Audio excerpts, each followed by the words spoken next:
Evil black writings on the wall, unleashed a million faces, and one by one they fall. Black-hearted evil, brave-hearted hero. I am all, I am all I am. I am. Here we go, buddy. Here we go. Here we go, buddy. Here we go.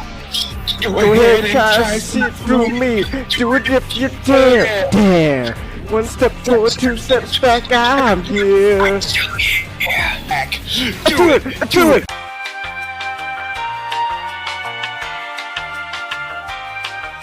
This is your fault. If I destroyed Eggman Windmill Village, none of this would be happening. Some creep called Starlin made him evil again. Nobody could have seen that coming. Excuses. No, I'm dealing with it too. I'm infected, see? Oh my god. I'm not gonna lie, that fucking line fucking pisses me off. It's what you deserve. Fuck you! I heard you fucking slam something. That was my water bottle. I fucking chucked it across my room. Oh, they're biting. Okay. They're into that stuff.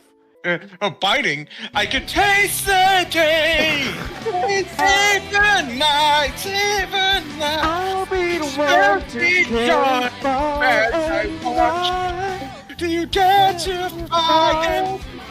Evil's mine, evil's mine. I'll be the last one standing in my eyes are filled with curiosity.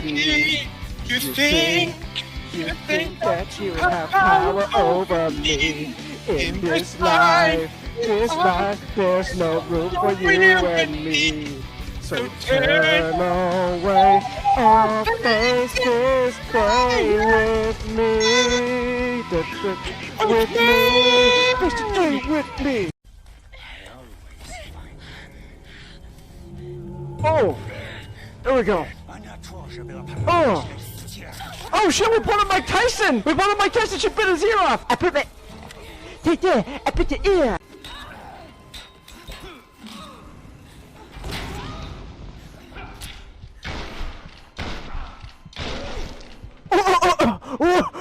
Did you see his body fucking fly? Just, Oh, hello. That's a big-ass rat. Holy shit. Did you see how big that rat was? Oh my goodness. Got a splinter from the Ninja Turtles going on here. So it's Best Actor. Best Actor? Okay. Who are our nominees? Okay, Best Actor. We got Brendan Fraser. Come on! Bill Nye, Colin Farrell, and Paul Mescal. One guy. Come on, Brendan. Come on! And Austin Butler. Oh, Yeah, Austin Butler yeah. too. They're all pretty good choices. Yeah.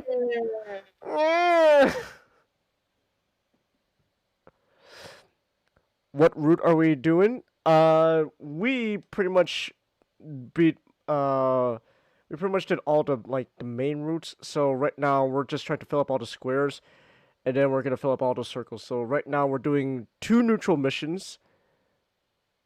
And then the third mission we're gonna do evil to get that last square.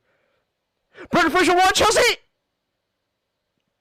Oh, Wow. No? Wait. Wait. Let me confirm. Confirm.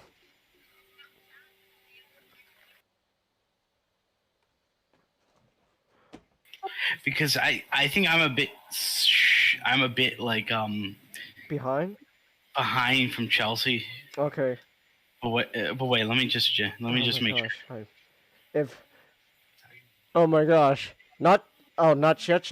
Damn it, Chelsea! Don't get my hopes up like that! Chelsea, I was so excited! I was like, oh my gosh! Chelsea, please, don't get my hopes up like that. I was like, I was so, oh my gosh, I was ready to like jump out of my seat. I was like, oh. And the Oscar goes to Come on. Come on. Brendan Fraser. Yes! Yeah! Yes. Yes. Oh, I'm so happy for my man. I'm so happy for him. I'm so happy for him. Fucking W, let's go. Let's go. Let's go. He needs that W. Oh, yes. Oh. Oh my gosh, we gotta shoot down the helicopter now? Are you shitting me? Oh my god! This is... Holy shit! This is insane. What the hell? Hold on. Should I push her? Or should I pull her back? Push her? Yeah, you should push her. I mean, that kills her, but yeah. What?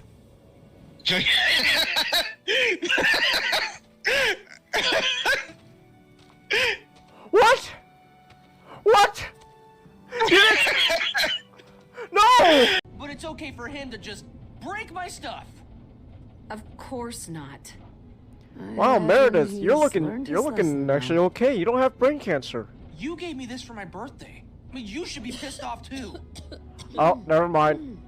What's wrong, but you don't just go punching every person who makes you mad. There's the best fucking timing. 3 grades above you. I mean, that kid practically Folka, make sure that your statements are not so embarrassingly carelessly worded next time.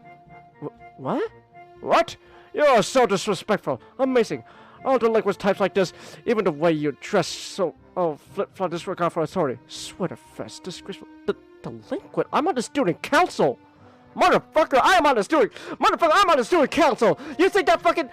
you think... Oh, look, what about you, huh? We have a fucking Hawaiian shirt. Oh, look at me. I got a fucking Hawaiian shirt. How professional. I got a big fucking katana carrying around, swinging around. Hi-ya! Hi-ya! You call that professional, motherfucker? You call yourself a businessman? Look at you, fucking dressed up all casual like that bitch-ass motherfucker. Get the fuck out of here. Why don't you get a fucking haircut? Shave that fucking beard of yours, you bitch-ass. Get some glasses for crying out loud. Oh, look at me. I'm Jagoro. I'm like a JoJo character. Hi-ya! Hi-ya! Yeah! A hand pounds on my back a hard couple times, severely winding me. I couldn't care less about the culprit as I focused my thoughts on my chest in near automatic reaction. My hand instantly tightens on my breast, and I start going through the steps I rehearse in my mind every other day. Breathe. In and out. For a measure of relief, I can slowly feel my chest becoming less tense. By the time I look up, my face is covered in sweat from the experience. No!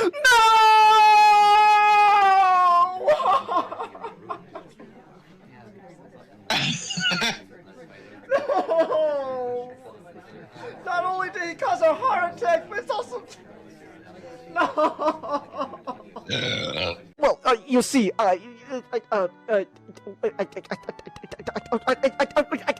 Man, that impression of Shia LaBeouf in college is fantastic. Oh god, you know what? I gotta look up now real quick. His fucking freak out in Dark of the Moon. You know what I'm talking? You know when he's in the car? Yeah. Yeah. Let's go. Oh, that guy's just. Look at this guy. He's just. he's just hanging there. Look at this. This guy's just hanging here. It can allow them to stay on the map, but these are dumb as shit, ladies and gentlemen. Oh, that guy was just fucking hanging there. Come on. As every he punches in the boss's head. Family. That's right. Yeah, come on. Bitch. The power of family. Yes. Come on. Power of family. Okay, there we go. Come on. That's it. Power of family, baby. Okay, how do I do this? Hiya! Oh, her frontal lobe. Oh, Oh wow, it's Grand Theft Auto 5 in here. Like, oh, eat it! Is Spider-Man 2 gonna have free-form switching characters? Yeah, there we go. We did it. We beat the game. Powerful. Just a quick reminder that I do have stream elements. There's a $50 monthly goal. You can tip, donate, etc., whatever you want to call it. You do not have to if you don't want to.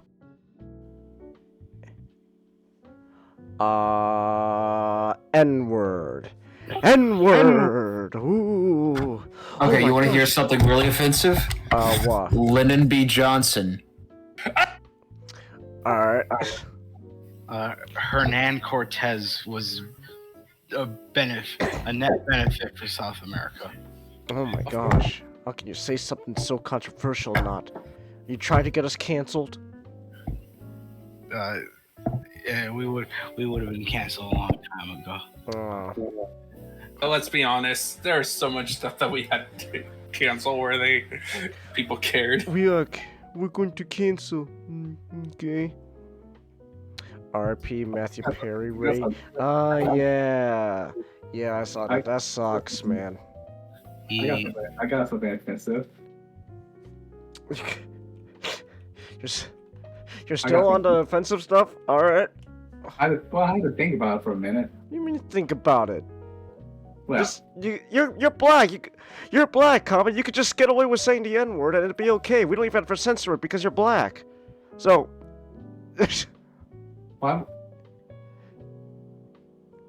Well, What? why? Okay. Why would I get a dishwasher? Why I get a girlfriend? Ha! There we go. Woman Yeah, also- joke. Ha ha. Yeah. She also makes sandwiches. Ha ha. Woman joke.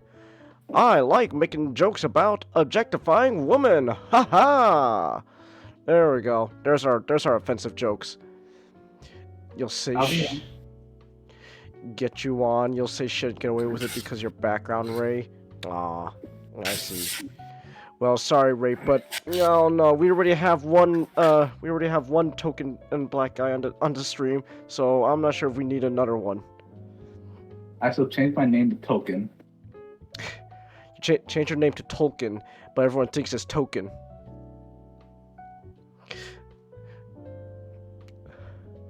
That's a good idea. You know, it's Yeah, kind of funny. It's a South Park reference. I know, but you know what's funny? What? Actually, there was a guy who changed his name to Sony PlayStation. Sony Place. Was he? My name is Sony PlayStation. Yes. I am PlayStation son. PlayStation son, we need your help. I'll be right there. And then there was this woman who changed her middle name to Combat Involved. People change their names to weird shit. Derp. You know, like Halo Combat Evolved. Yes, I understand. Comment. Yeah. You can always be Elon's kids. People are gonna constantly make fun of them. Like, You need to call his kids X. yeah, that's like his son. You named his son Yeah. like some number or some shit. So that kid's gonna be he's- bullied for the rest of his life, unless he changes his name legally as an adult. Until then, he's just gonna be called like, we're just gonna call him Technomechanicus Musk. No, my name is. You know, think about it, my name is X. Do you mean the fighting? You mean the fighting robot, or the math numeral math integer whatever? Comment. Comment. I'm gonna be honest. People aren't gonna think that far. They're just gonna go ahead and just go, what type of stupid name are you? You dweeb. So No, this change his name to Mega Man X. That's all you gotta do. Comment. That'd be even worse. Kids are gonna make fun of him even harder if he does that. it's pronounced X Ash A12. X Ash A12. Oh, that's too long. Comment. If you change your name, if a kid changes his name to like, I'm gonna name my son Mega Man. I will make fun of that kid. I don't care. That kid deserves to be bullied. That's a terrible name. Comet, that kid just needs to change his name to something normal. Like John. No, Jonathan Musk. That way he won't be bullied. If you tell the kid change it to something, that to make X sound cooler, like I don't know, like Mega Man X. Kids are just gonna make fun of him even more. They're just gonna go, "Wow, you're super stupid." Isn't it? Or here's the idea. If I have a son, I'll name one Rock and the other one Roll. Those kids are gonna be bullied, Comet. I'm telling you right now, those kids are gonna be bullied. There's the actor Rob Morrow has one daughter. Her name is Two. Fun fact. The guy, the Left Fist of the North Star live action movie. Yeah. The guy who played Kenshiro, he named his son Kenshiro. Well, that sounds like a reasonable name, though. If you name your kid something like, I don't know, like a number, then the kid's gonna be bullied. Kenshiro at least sounds like a normal name, Comet. That's what I'm saying, Comet. Name your kid something that sounds normal. Kenshiro sounds like an actual name you could see that could be like Japan. Like that sounds like an actual Japanese name. But you call your kid Mega Man X? No, that's not normal, and kids are gonna make fun of him.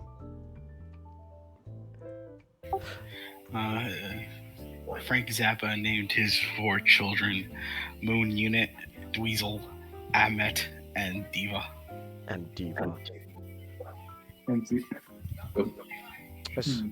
I swear, Comet. At this rate, I'm scared for what you're gonna call your kids.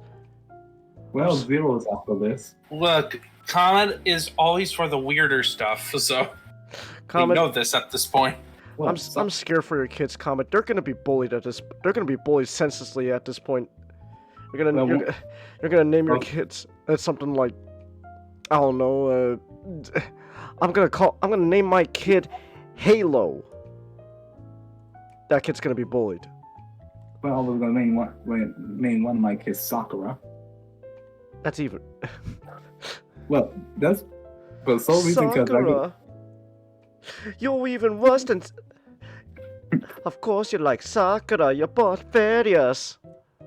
Actually, I'm gonna because I'm gonna be like, I'm gonna give it a nickname Cherry Blossom. You're gonna name your other kid then Hinata, and then people are gonna like that kid better than Sakura. No, I'm gonna name him Zero. Zero. The Destroyer. That kid's gonna be bullied. Yeah, Comet, you're not. That kid's gonna be bullied. You're not Comet. helping your case of being a good parent. Comet, no, that Comet? kid's gonna be bullied. If you name your kid Zero, he's gonna get bullied and he's gonna deserve it. Yeah. And he's gonna hate you for it. Yeah, he's gonna build a resentment towards you, man. Like, don't just name your kid something normal, Comet. Yeah, like I don't know. Name your kids if you name your kid something something normal. literally take a name from the Bible. Like, at least have something that is not meant to be because it's funny. I don't know. So name your kid something like I don't know. I don't know what's a Bible name. What you gotta do is you gotta name your kid something that is distinct, but not distinct enough to get bullied for it. Yeah, like I don't know. Name your kid something like I don't know. Okay, you can go with Neptali. What? What? Yeah, Neptali. That's one of the tribes of Israel. Bully this kid. Oh, Bully him now. No, that kid's gonna be Put his bullied. head into a toilet. Yeah, Well, at give him least a it's a swirly better ass name than Zero. No, it isn't. Give It really him isn't. a wedgie. Hey, Zero is the Mega Man character. Just name your kid something like I don't know, like Daniel. That's a Bible name, or Oh yeah. like I don't know, hell, or like Isaiah. That's a Bible name right there. Abraham. Yeah. I'm gonna name my child after my favorite Bible name, Nimrod. Nimrod. You see, that is at least that's bully worthy. So, Being called a Nimrod. So- Ninja, coming from blah blah blah. What you said? Look, Neptali can be easily shortened to Nappy Nappy? Nappy? Nappy? or Nappa. It's Ninja, you are not helping your case. You know the sad thing about Nimrod? What? Nappy. Why do you think that's Nap- okay? Nappy, do you need a nap? Nappy, I'm gonna give you a nap because I'm gonna give you a knuckle sandwich. Nimrod was a respectable Hebrew name until Bugs Bunny shat all over it. Well, no, it's not that the bunny shot all over. It's more like people didn't get the joke, misunderstood the joke. it's not even a much of a joke in. I mean, in the Bible. The thing is, every time Elmer Fudd was failed at hunting, Bugs Bunny come up and said, "How's it going there, Nimrod?" Nimrod being the greatest hunter, and Elmer Fudd. But it's ironic. It's an ironic name, and people just ended up taking it as an insult. So now, if you call your I'll be kid, back in a second.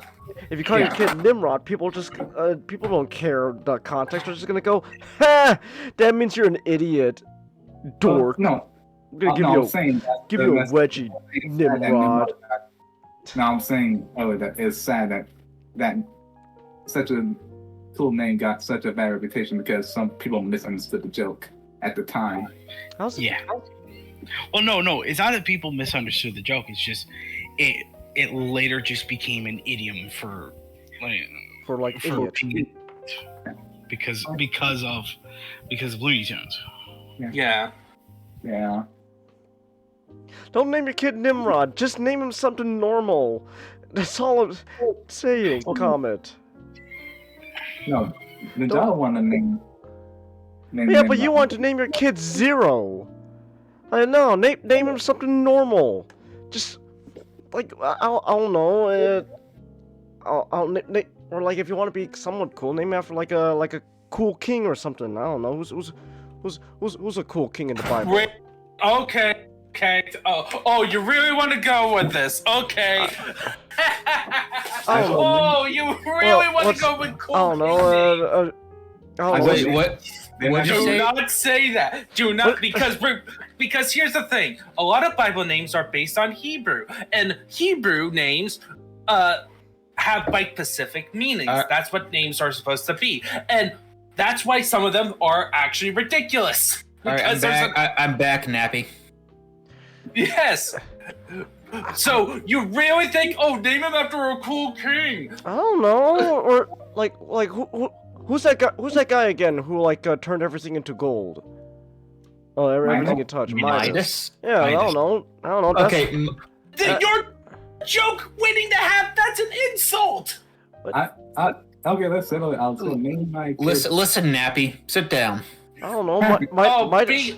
Midas sounds better than Nappy. So. You know. No, it doesn't. It does. No, it does not. It does. What do you mean it does? Nappy is used as an insult now to mean, to describe black people's hair. Nappy really? sounds like. No. By the way, it was short for Naptali. Wait. That's the original. It's true. Okay, but the current meaning. Wait, so the current meaning is a racial insult? Well, It's racial insult, yeah. well, That's even worse than. well, like it's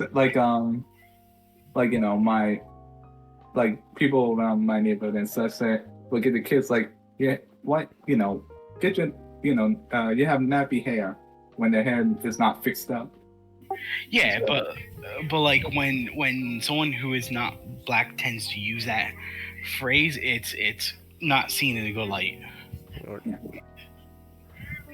I don't know. Name your kid Saul. Hell, in fact, not only would is that a Bible name, hey, King Saul, but then also people are like, hey, Solomon. Solomon. That's a cool ass name. Solomon is badass. Yeah, like Solomon Actually- Grundy. That's a cool ass name right there. Like hell yeah, name I should name my kid Kaiser. Kaiser. That sounds like the name for a dog. Well, that's- I just mispronounced Caesar. I don't know. Name your kid Caesar. Why not? That doesn't sound that bad. Caesar sounds better. Caesar sounds better. Yeah, Caesar sounds good. What again? You know, it Caesar's distinct. the slave name. What do you mean Shut up, Nappy. Julius Caesar, Because- the slave. Julius Augustus Caesar, Caesar. conqueror the of all of- Okay, the Changus. slave. Okay, here. Time to bring in some history for you. So during the time of the Atlantic slave trade, the Europeans did not want to give them Christian names because if they gave them Christian names, that means Nappy, they would Nappy. be quiet, Matchstick. Stop interrupting history. Okay, jeez. Okay, Nappy. All right. Okay. Okay, Okay, that's this is gonna be going a bit. Sorry, man. That was a bit far. Yeah. Okay. But okay, in history, so back in slave trade, so like 1600s, 1700s, all that, they didn't want to give them Christian names because they would be expected to treat them as equals. It's like one of the most dehumanizing. So what they did is that they gave them names before Christianity, and Caesar was one of them. Caesar is actually even the name of a legendary pirate, but legend as in it's an actual legend. The actual guy was not as impressive as the legend. His legend made him out to be. Okay. Counter argument.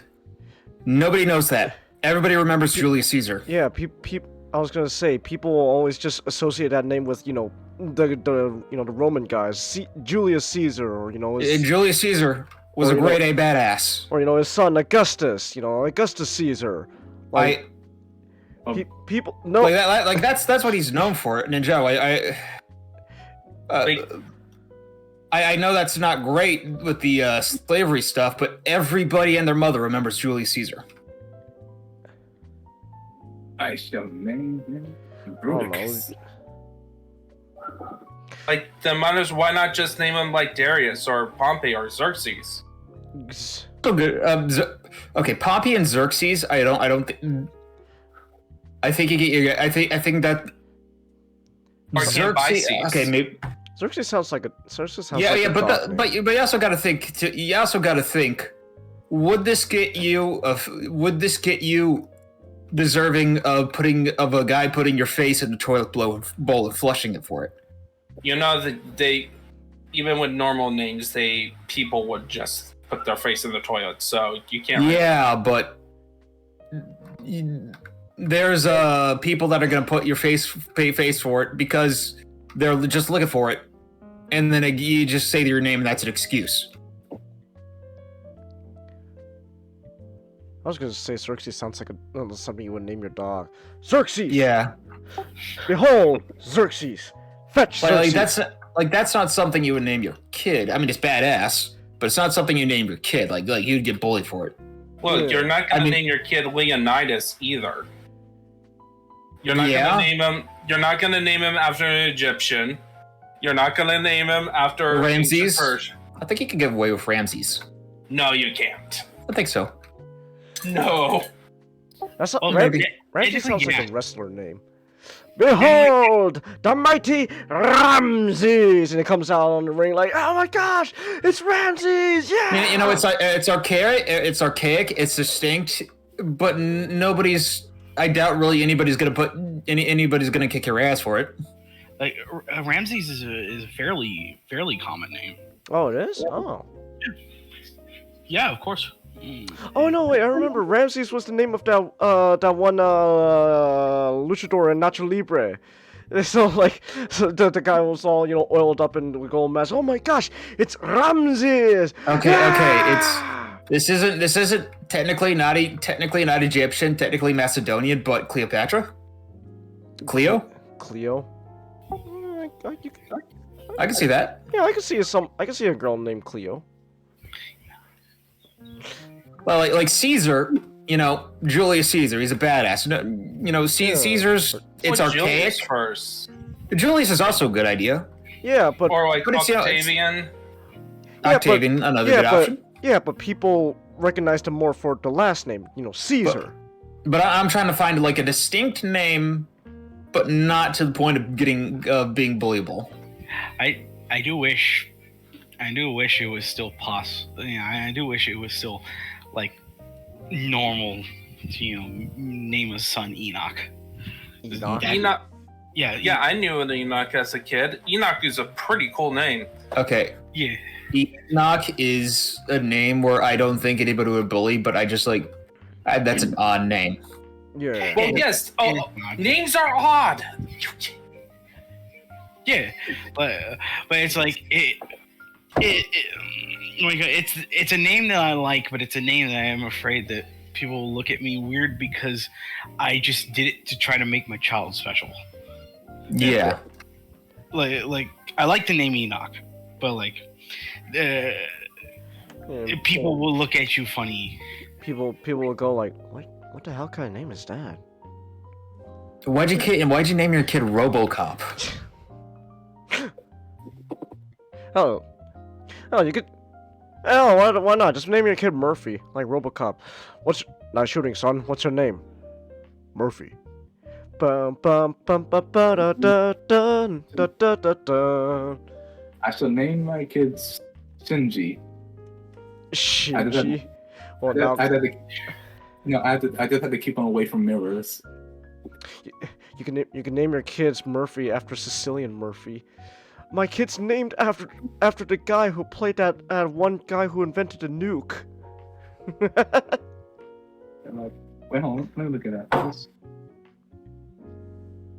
Like Montgomery.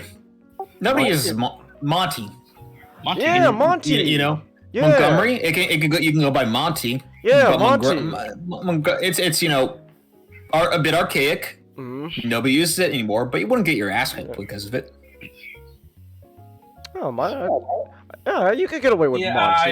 I think you would actually.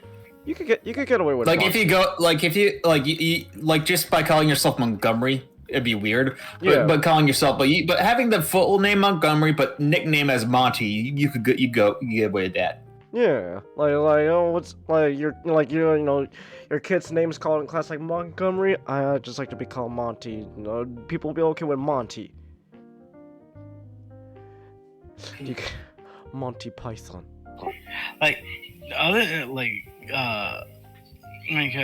There's Montgomery and then there's Montague, but it's weird calling an American child Montague.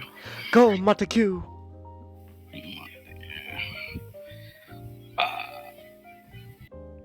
Like if somebody comes up and he calls himself Montague, I'm like, what country are you from? You're not from the United States. What about anime names, Ray? That's That's a little. Oh no, are you Asian enough to pull it off? Yeah, you kind of gotta be Asian enough to pull it off, man. Yeah, it's a strange sight to see someone who is clearly American and wasn't and kind of white and name their child Hirohito. Hirohito.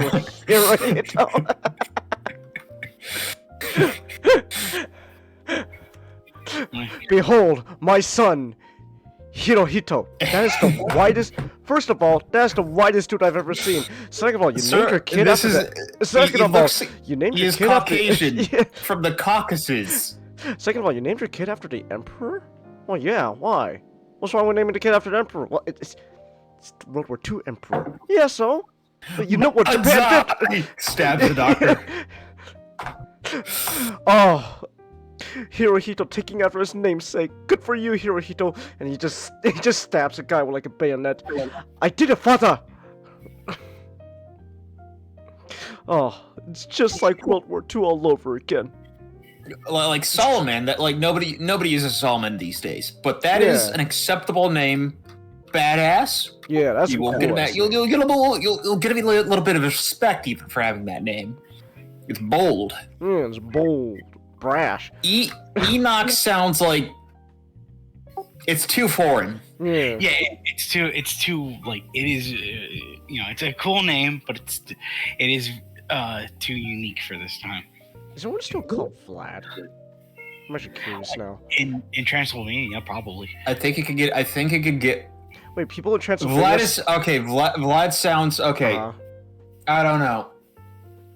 You could get away with it if you. Maybe. Maybe. I don't think you get bullied for it, but you will get strange looks. What if you're like a Russian kid and you were called Vlad? Oh, absolutely. Yeah. Oh, yeah, absolutely. Yeah. Now speaking of Vlad, Vlad. Big. oh sorry. Ivan. Ooh, I don't kid him, Ivan. Like you could get away with that. Oh yeah, Ivan. Vlad though. I don't know. It's too. I think Vlad is too associated with Eastern Europe. I think you couldn't get. I think as an American, you could not get away with it. You could get away with it if your heritage is like Russian or just general like Eastern European, because if you're Russian, Vlad could be like shortened for Vladimir. Yeah. I think Vlad's also just a name in itself. Like, I'm named Elijah. I call myself Eli for short. But there's also just going to be kids named Eli by themselves. Yeah. Hey, Vlad. All right, son. Your name is Vlad. Now remember, when you go to school, remember to talk like Dracula. I am Vlad. Blah. Get this kid a swirly. I was actually nearly named Thomas at one point. Thomas is not a bad name. Thomas. Yeah, that sounds pretty normal. Thomas is a normal name. Yeah. Yeah. And you could shorten name like Tom. Tommy. I hate shortening my name. I really do. Like, my name is Daniel, and I hate being called Dan. You don't like Danny Boy? No, I do not like that. I do not like shortening my name. Really? All right, I'll keep it with Daniel. Yeah. I don't. Like, I do have a nickname that I was given that I like, DVD. A DVD. that is a friend group name. Yeah. That's a nickname only like that would be allowed like. Yeah, I friend know. groups. Yeah, that was the. Yeah, it was in a friend group, and the reason is because at the time I was in. Yep, my initials and my liked of movies. No, but if you actually went by DVD, no, you would be mercilessly swirled. There's no way, no bully's ever gonna let you go with DVD. That sounds like a side character in a sitcom's name.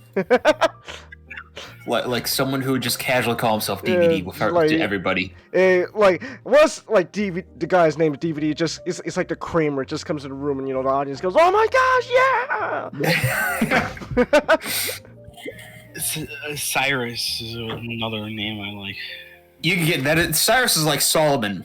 Archaic, distinct, respectable, and bold. Yeah.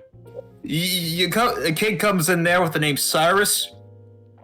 That does not earn him a wet willy. That earns him a handshake and possibly a lollipop at recess. Well, that is until you start proclaiming that he's going to be the next king of Persia. And then that kid's clearly insane. Do people still go by Abraham? Yeah. Yes.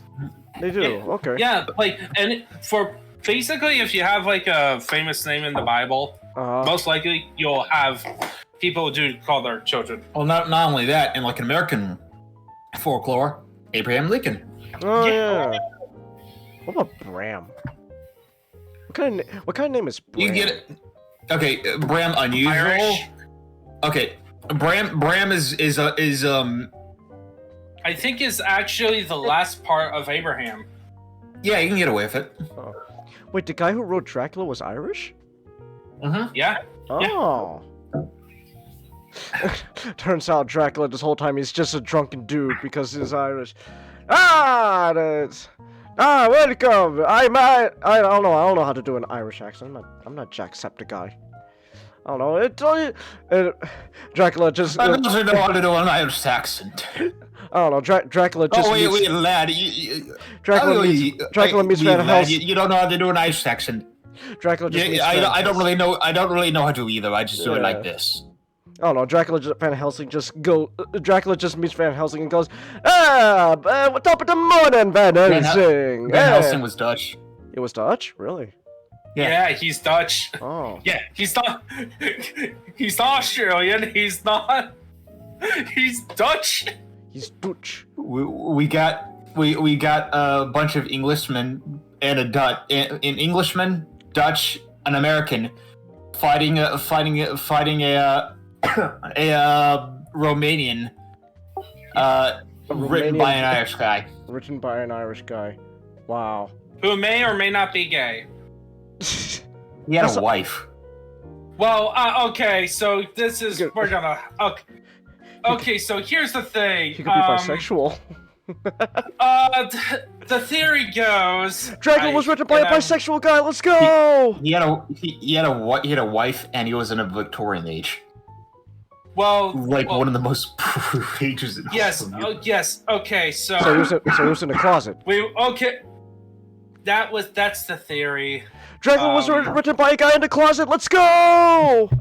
I mean, the white because one of the reasons is that he's in the writers in the Victorian age were very degenerate, and it turns out that Bram Stoker's wife was actually somebody who was in a close relationship with one Oscar Wilde.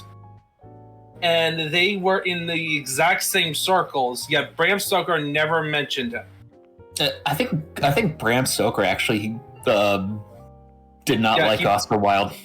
Oh, you did? Oh. At least in public, yeah. That's and then people look at letters. It's like apparently this other guy who is apparently gay. It's Does that? So what? Does Dracula just have a bunch of gay subtext in it? no. No? Okay.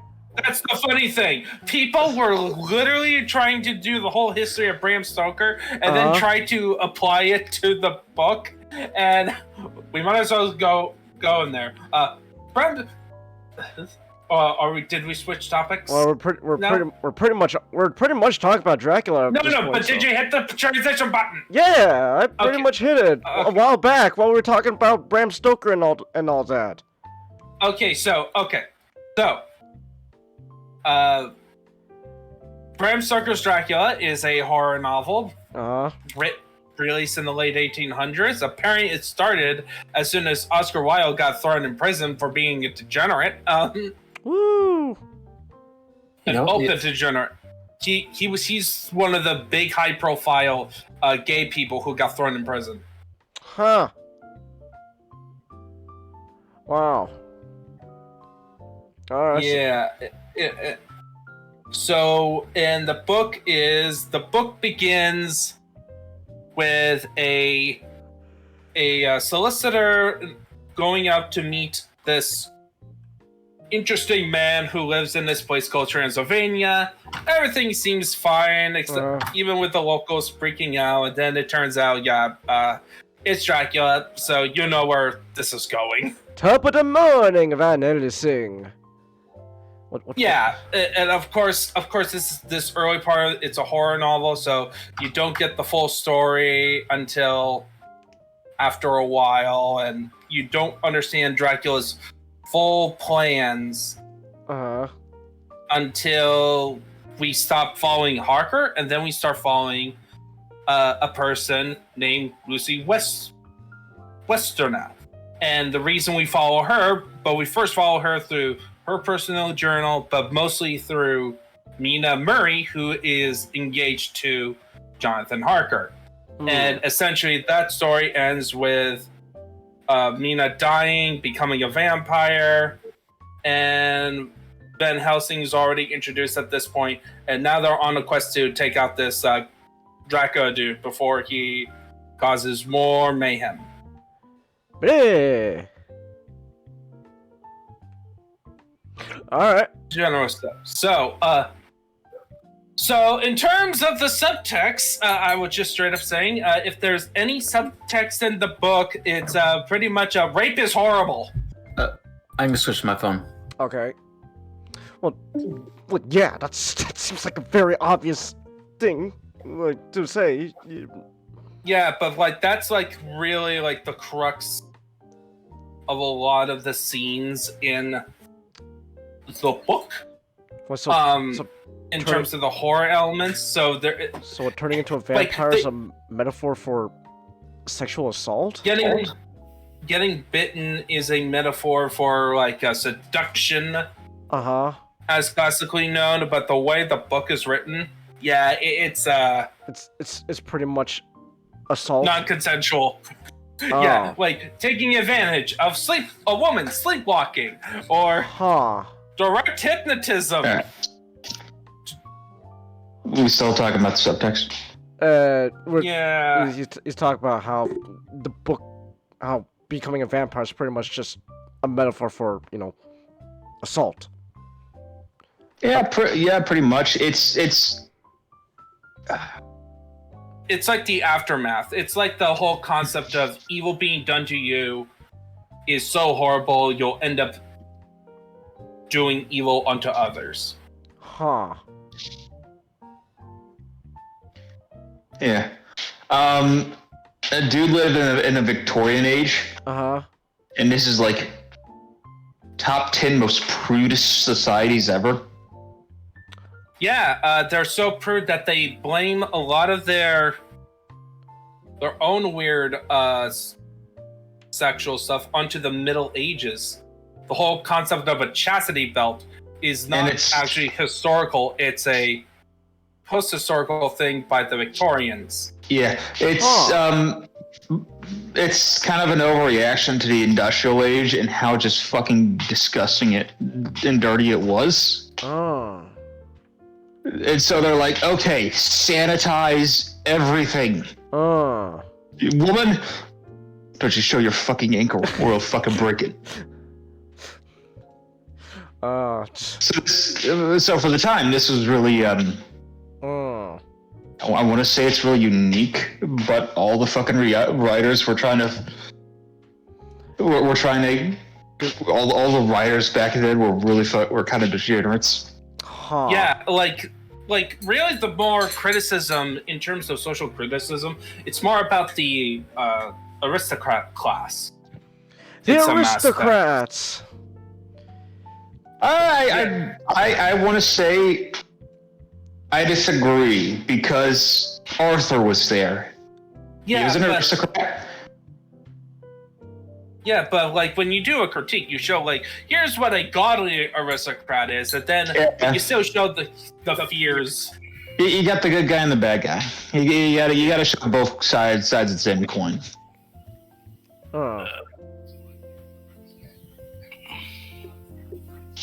And then you have to have the American solve the problem that the British people can't. Well, Winchesters and Bowie knives. He did die at the end, though. And no JoJo Clouds. I wanted to. To be fair, Ninjato, this is a book. There could have been JoJo Clouds.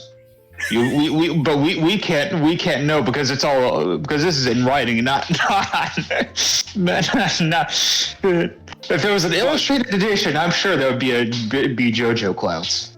Yeah, I would want for the visual ending shot. It would be the JoJo Clouds of Quincy and Lucy, like smiling down. Good job, you did it, guys. We're proud of you. Good job. Thank you, Mr. Helsing. No problem. I'm sure we all know the sort of rough beats of the stories. You've probably seen all the movies, a whole bunch. Yeah. We kind of know the rough details of it. But I don't think. Yes, Joe. Just continue. I don't think the movies do it justice. This is a very good novel. Yeah, the movies are doing their own thing. To be fair, I understand I understand why it came to be that way. At least the original movies were they had a time. They had a time frame to fit, and fitting up the book into like hour 30, whatever the original Dracula was going to be very hard. So they had to sort of abridge things, make a new interpretation of it. Yeah, and like including abridging characters, like combining characters.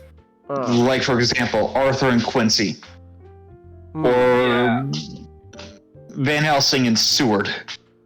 Or Seward and Jonathan Harker, or Harker and Renfield. That was Renfield. That was a weird one. That came from I think that originally came from Nosferatu, because they decided to make Renfield the inside man and the English government, not the England side, of being the real Thor boss. No. That version came about from the Christopher Lee Dracula.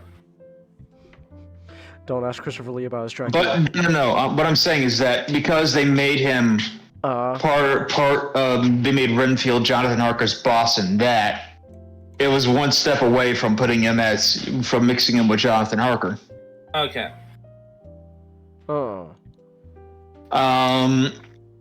So, favorite character? Quincy. I have to back my boys. But mine is Jonathan Harker. Actually, I was gonna say I actually have to Jonathan or Mina. One of those two. They have a great arcs in this. Yeah, it's for them. It's pretty much because they are like a young couple. Part of the story. Yeah, you can't. The story does not work without Jonathan Harker and Mina, which I think is also kind of tends to be some of the issues with like the very bad Dracula adaptions. Okay. Because they focus too much. They focus too much on the badass vampire hunter Van Helsing. Or they tried to do something weird with that relationship, like trying to make it so that Dracula and Mina has a weird attraction to each other. That's just disgusting. I'm not gonna lie, that's just disgusting. But Dracula and Mina? Yeah. Yeah. Oh. It's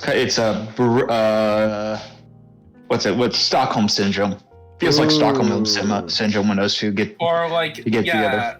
Ooh, yeesh. Yeah, but when I say that the book is written treat the biting as like a sexual assault, I'm not joking. It's you get repeated. It hammers it home, which is one of the the characters all kind of into it, but then there's this absolute wrongness that involves the scene with the blood, with any of the blood sucking. It's really it's actually quite a little bit disturbing, I'd say. Yeah, it's not meant to be sexy. Bram Stoker is very good at eliciting feelings. Yeah, even though like most of the story is told through basically first-person narrations of people making long speeches. And usually about the same thing. Like if you put it in our modern lens, like the book has the tendency to just repeat information a lot because it's trying to simulate the fact of like multiple accounts. Even if you put them in the timeline, will say similar things. Okay. So like that's like the part of the cool aspects, also kind of the challenges of actually reading through it. It's like, okay, we get the same thing. We get it. Dracula, the whole experience is horrifying to Mina. Can we just get on to figure out where Dracula is? Or where Dracula's heading? Okay. It does. It definitely does take its time. But I don't really mind. I feel like it could have been cut down, but I don't really mind how long it is. Huh.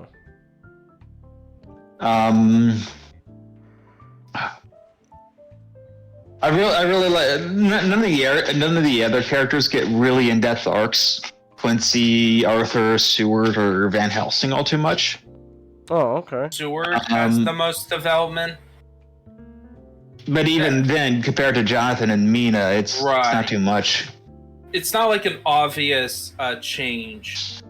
I feel like Seward's a point of view character because, somebody there's going to be events that happen that Mina and Jonathan aren't there for. Yeah. Like most of the second act is pretty much Seward is your viewpoint the character. Huh. It is a downside when doing found footage stuff is because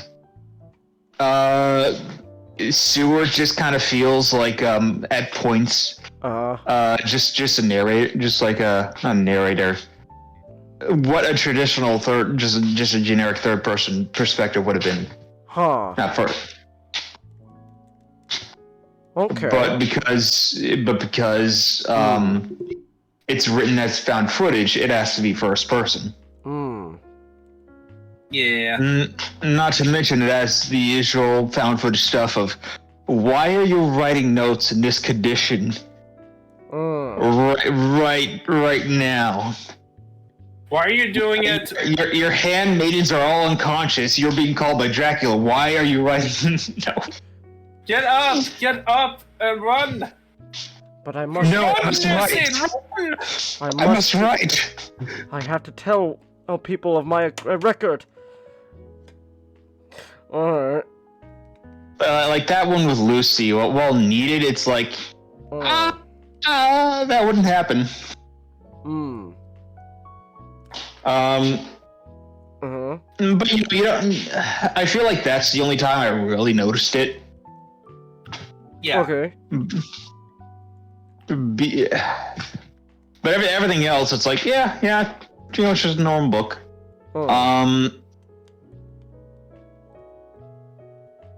And you got anything to say about it, Joe? Okay, so what do you think was the main theme of the book? What do you think was the theme that Bram Stoker was trying to push? Because some people would try to say that the book is about that people should not be experimental with their sexuality. They need to be in monogamous, boring relationships. I feel like anything sexual was a secondary. It's a combination of its time, because the whole idea of the end with Jonathan and Mina's child, it ushers in the hope of the 20th century. It's Bram Stoker basically going, the Victorian era is terrible. It's terribly, it's kind of, it's all just a bunch of like terrible, like people sitting around believing themselves to be greater than what came before. And they create like the aristocracy that is Dracula is that monster created as someone who believes himself better than anyone living. That is okay. That's definitely the theme. I'd probably say that. It's a bit more subtle than sexual stuff, but when I read the book, I didn't really think of the themes all too much. But right now, you get the feeling that the sexual stuff, while big and flashy, is kind of more of a secondary theme. Yeah, I would say it's it showcased the flaw of a rejection of like the old way of thinking. The way of thinking is that we are better than the people there, even though we make the most obvious stupid mistakes, like not setting up defenses for Mina Harker, even though you have a vampire next door. Honestly. Yes. Oh, you're saying, you mentioned that people today think they're smarter than people yesterday? Yeah, it's that aspects that C.S. Lewis wrote called chronological snobbery. Yeah, and I was just making sure. Chronological snobbery. I was just making sure I understood you correctly before I make my comment. Yeah, that's Sorry. Right. I was saying that's a big problem today. We kind of forget. Like we kind of snub our nose at, let's say, for example, traditions. Even though, as the quote goes, traditions just answers the problems that we forgot about. Yeah, so. Yeah. That's a hell of a name, chronological snobbery. But I feel that's interesting because I don't feel like that applies to every age. Like, for example, the medieval ages. Yeah, but you want to know most people back then were like living in the ruins of a much greater civilization, and they knew it. Yeah, the common factor though with that is that the times of chronological snobbery is when everything's great. Regardless of the world situation, when in general most people are having a comfortable time.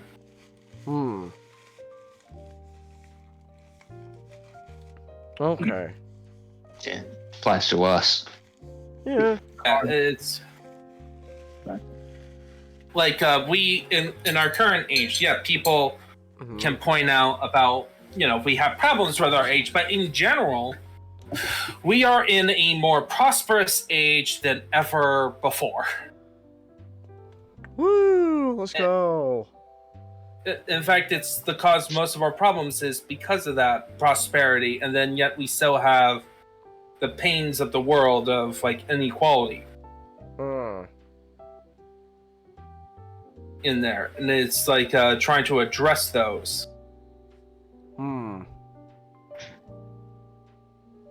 Okay.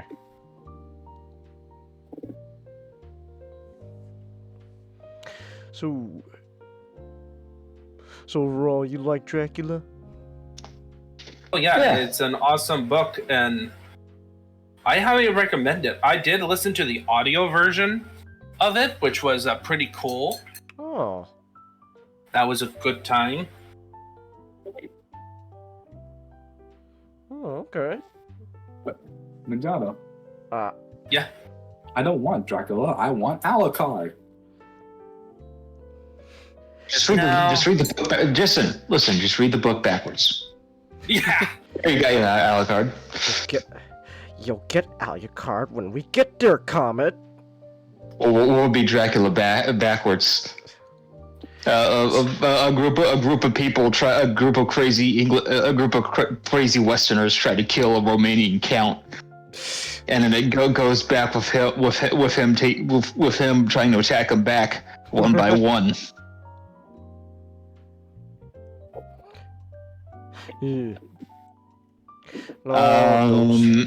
Those crazy Romanians. Well, there was one thing that me and Ninja were discussing earlier that we thought could have been like this is kind of a small thing, but it would make all the difference. Okay. Lucy and Jonathan should have had a stronger relationship. Yeah, because the joke I made was that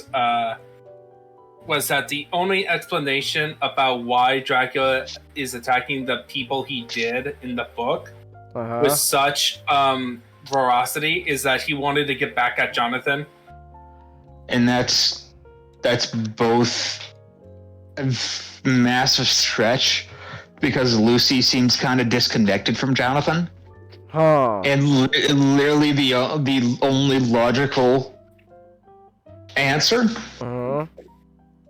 And what would have fixed that is making Lucy have an actual connection to Jonathan. Hmm. Other than Mina. Like... Other than, yeah. Because, you could say he was stalking Mina first, and it was like, oh man, the redheads are hotter. I'm gonna go for Lucy first. The redheads are hot. That might work in real life, but fiction has to make sense a little bit. Yeah. That redhead. Like making her his sister or his cousin, and Dracula going after her first. That makes a lot more sense. Huh. And a bit stronger of a story. Yeah. Still the idea of Dracula going, those redheads. They're more pretty. I like them a little more. Just you have to wait your turn, Lucy. The redhead though, that's what I want. No, it's Mina first. Oh, it's Mina. Like, wait your turn, Mina. Wait your turn, Mina. The redhead gets it first. I like them more. I also respect that they actually. It is disgusting, but it's actually disturbing for a novel. Even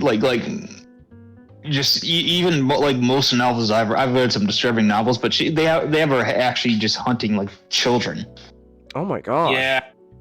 And that's actually I was like, wow. Whoa. Oh. Hand clapping, Bram Stoker. That's some actual disturbing shit. Oh my gosh. Yeah. Yeah. When she became a vampire, she targeted children specifically. Like, there's actually a lot of children murder. Oh my gosh. Like, the book almost began...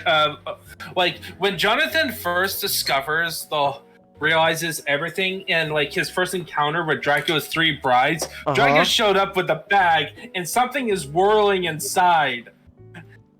And then we get, like, a scene later. That's the implication, like a baby. And oh my gosh. Turned up. And then she got fed to the wolves. Oh my goodness. Implied to be Dracula. The wolves are implied to be Dracula's brides. Oh my god.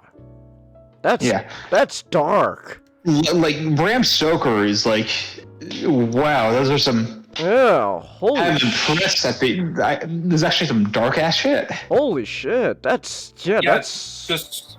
Wow. The story is metal. Oh my god. Okay. Jeez. Najaro? Najaro? Are you there? I'm here. Can you hear me? Yeah, I can hear you. You just went silent for a bit there. I was like, what's going on? I'm just focusing on a painting thing for a second. Oh. Yeah, the story is very metal. Oh. In its approach, it's it makes it's super well done as well.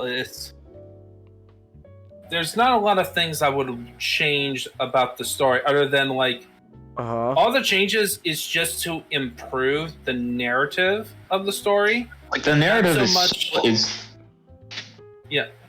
There's not so many like stuff you can find at fault with it. Mm-hmm.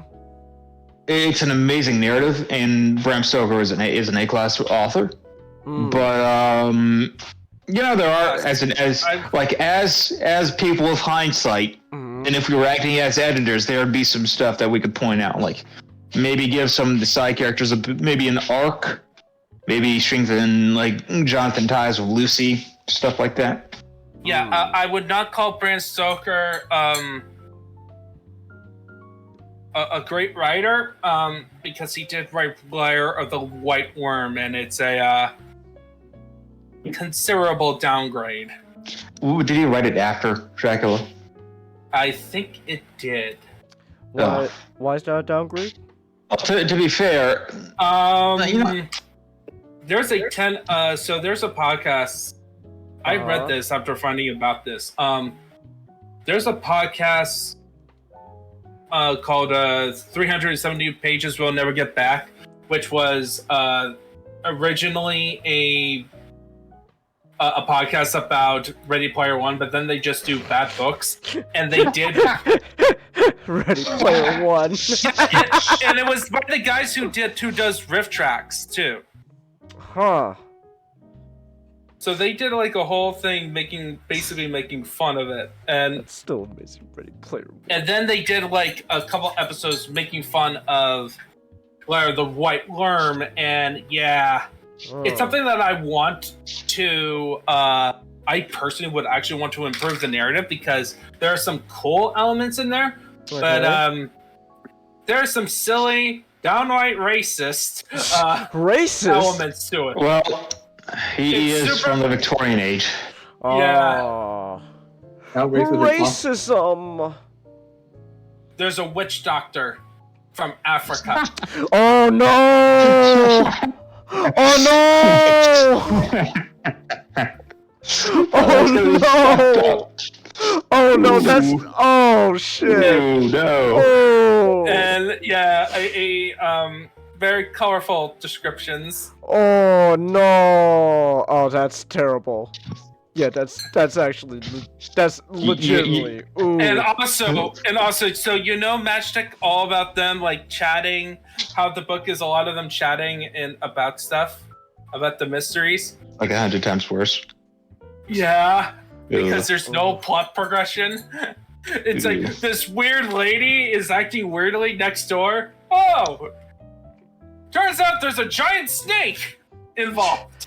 There's a What? giant snake. Kaiju-sai! A kaiju-sai snake! There's it's a kaiju snake. Yes! Okay. I actually would want to. I would actually want you to read it, Matchstick, and just see No. how stupid it gets. It's. They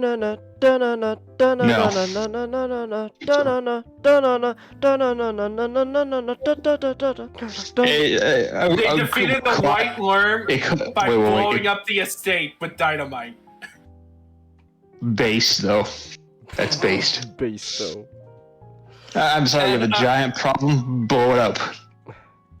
Yeah, and unfortunately, it's not. The main character is not an American. He's Australian instead. You. Ew! What kind of reaction is that? So, Non-Americans in my book so saving the day. if he's Australian, Eat. son, What do you? Yeah, you're gonna say that for the SGT's face next time he Yes. comes on? Okay. if the main character is Australian, he should have no problem fighting a giant snake. They face that every single day of their life. It's a giant snake! It's Oh, listen, bro. You did us good with Quincy. I expect you to do us good again. Do it again, Bram. To be fair, he's surprisingly diverse in his nationalities. Surprisingly diverse. Which is a good thing. Yeah. I expect that back in the old Victorian days, most people wouldn't write past their next door neighbor. Yeah. You wrote a witch doctor, don't. Imagine this, Changis, a giant witch doctor fighting Godzilla. That actually sounds amazing. I would want to see that. Okay, so I found this out in Yes. Warhammer Fantasy. A little bit of a disregard, but Ninjato. You know how people complain about orcs being a substitute for black people? Are they Yeah. actually a substitute for In Warhammer Fantasy, there's a thing called a savage orc, and it's where they paint their skin blue and they go and run at people and try to club them with like sticks and rocks. What? And so Changis in Africa, like shamans and shit like that would paint their warrior skin blue. Oh my And goodness. tell them to go run at like the British and shit because the blue paint would stop the fucking bullets from killing them.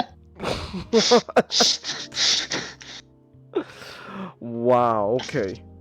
there's also an orc that looks that is like the prophet of Mork and Gork, and Isn't that more Hawaiian though? he looks very tribal and Hawaiian orcs. Like I'd argue that's kind of looks more like a tiki mask to me. There's Hawaiian. But orcs. show him. Yeah, show me. Okay, just a second. Show me. I want to see a Hawaiian. It'll orc. take a second. Okay, guys, remember, these were official fantasy minis. These minis. Are you looking up pygmies? Yeah, these minis existed once. In this voice chat box. Are we doing a content? Doing a content warning for Warhammer orcs? Do not stream this. Okay. Yeah, look at Oh no! Oh no! Oh no! Do not. Yeah, you don't want to stream that. Yeah, no, but oh my gosh, that's pygmies Pygmies are an actual race in Africa. That's Of like shore people. Oh, yeah, that's pretty bad. I can't excuse that. That's pretty bad. This is actual racism. Yeah, that's pretty fucking bad there. Yikes. Yeah, no, I there's no way you can excuse that. That's just, wow. That's just bad. In general, just no. That's terrible. Yeah, and if on the Wiki page, there's like a content warning too. Yeah, that makes sense. Look at that shit. About, you know, most people cry racism all the time nowadays. Yeah, this is actually racist. Yeah, no, that's legit. This is literally racist. That's legitimate racism there. That's wow. Here's the orc. Okay, let me see the orc. Yeah, that looks more like Hawaiian. That looks like a tiki mask. Yeah. But oh, the pygmy though. Yeeshoo.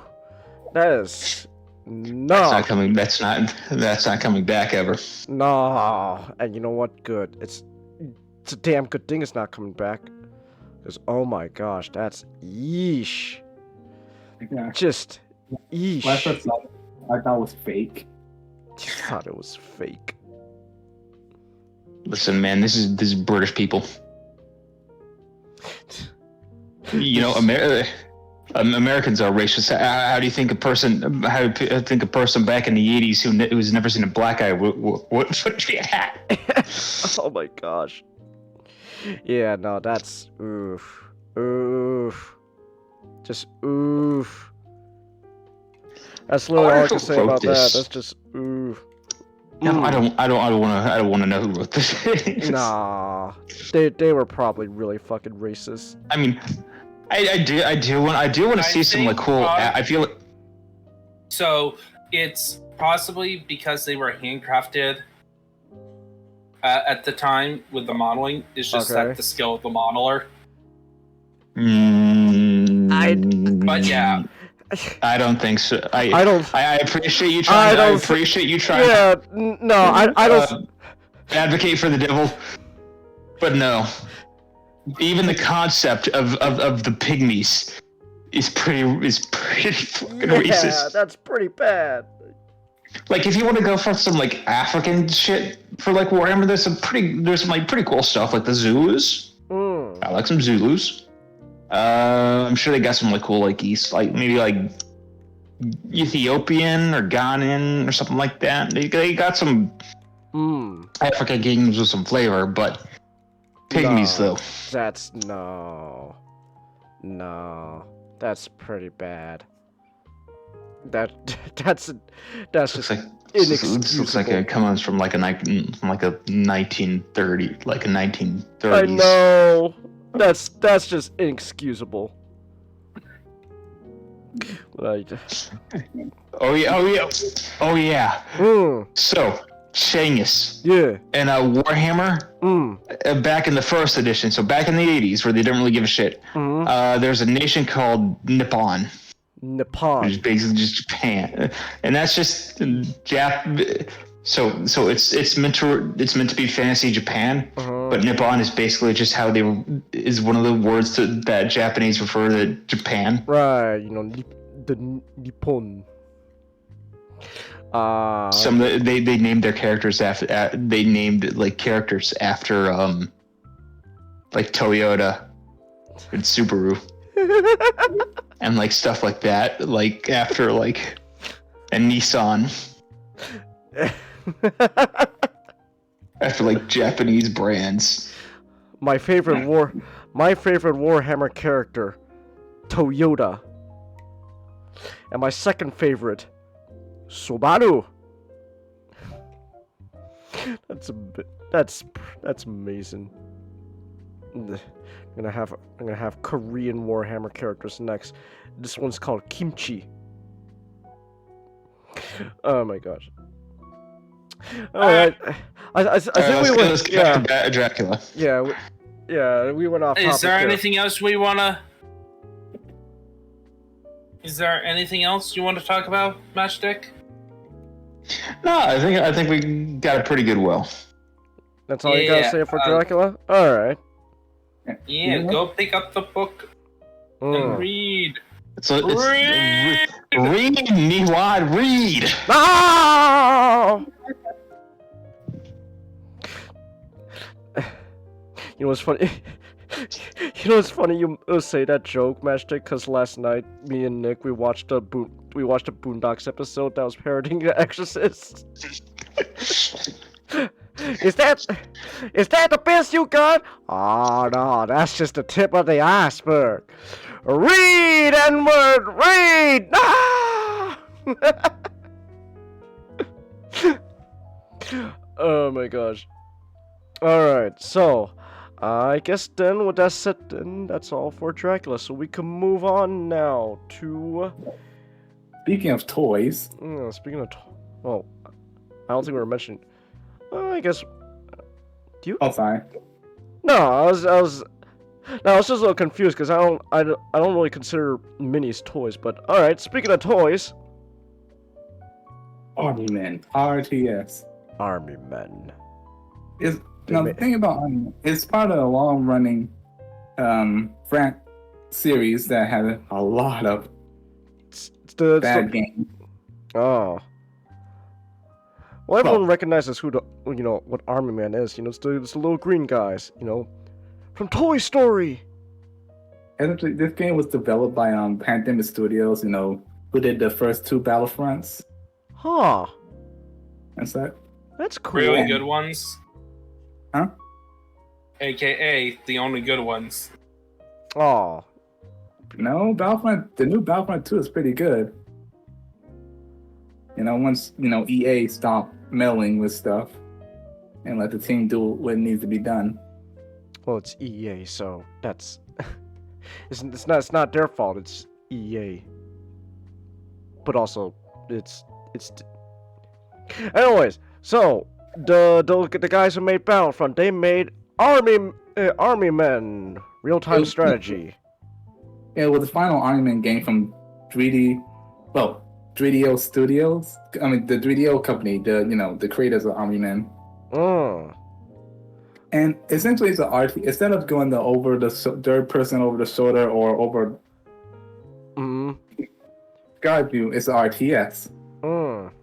And the story is pretty much you play one of the main Sergeant Hawk, one of the main hero, the main character. The main character, and your job is to chase down a green colonel that went rogue and turned tan. Yeah, in this series, it's like a war between the tan and the greens. The tan and green nation. Okay. And fun fact, the blue nation is like the spies. And they're all French. And they're all French. Alright. And it's like the plot is pretty much loosely based on Apocalypse Now. You see, Colonel Blitz, you gotta Chase Colonel Bliss after he went insane after suffering a disfiguring head wound. And when I mean disfiguring head wound, I mean it's right here. Now I'm just imagining Army Man Vietnam. Oh, he's got a whole chunk of his head blown off. Yeah, and I like the quote that Silent House said. Disfiguring head wound, he lost his mind. Ha! Puns. Yeah, he went from, and he Yeah. And you got to take his team and chase him out. He built this, and you conquering territory. Building bases. Such. And one thing I like about this game, they really went with the whole like their toys in this big human world. Yeah. Because in the series they have a portal now to go from their world to the big world. Okay. And they incorporated that into the game, like one level you gotta capture this like renewable power source with just a big garden lamp. Or another power source which is just a big old PS2. It's a PS2. Yeah. Oh, excuse me. Sorry. And I don't really like this image. This is it. After he went insane and named himself King, pretty much. This little I forgot what sucker, a lollipop scepter, and a little. What are those things called again? Those dinosaur things you put on your finger. I forgot those finger puppets. Dinosaur puppet? Yeah, dinosaur puppets as the crown. But yeah. It's like this game is lighthearted. And it's a simple RTS. You build stuff, you manage resources, and you send it out. The only thing is that it's a little finicky with the AI. Like when you build a whole bunch of units. Okay. But you send them out to all in one spot, they tend to they go in a straight line and they freeze. As kind of like they freeze midway as they wait for the unit in front of them to move on. So it's like a little. When did the game come out? 2002. Yeah, 2002 on PS2, Windows, and GameCube, and PC. I just said Windows, of course. Okay. Yeah, like I said, they really lean into the whole. They're army men, so the barracks is just like one of those those toys where you fill it out with plastic or crayons and it mold into like a car or something. What? Play-Doh? Wait. Moldable plastic? Well, we go to sometimes you find toy stores that these toys that you put crayons in or special plastic, they melt it down, fill it, and put them in these molds. I don't know what you're talking about. What? Can you show me what it looks like? What's it look like? I'm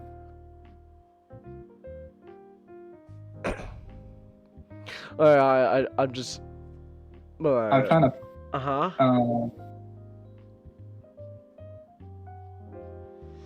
Something. Here we go. Okay.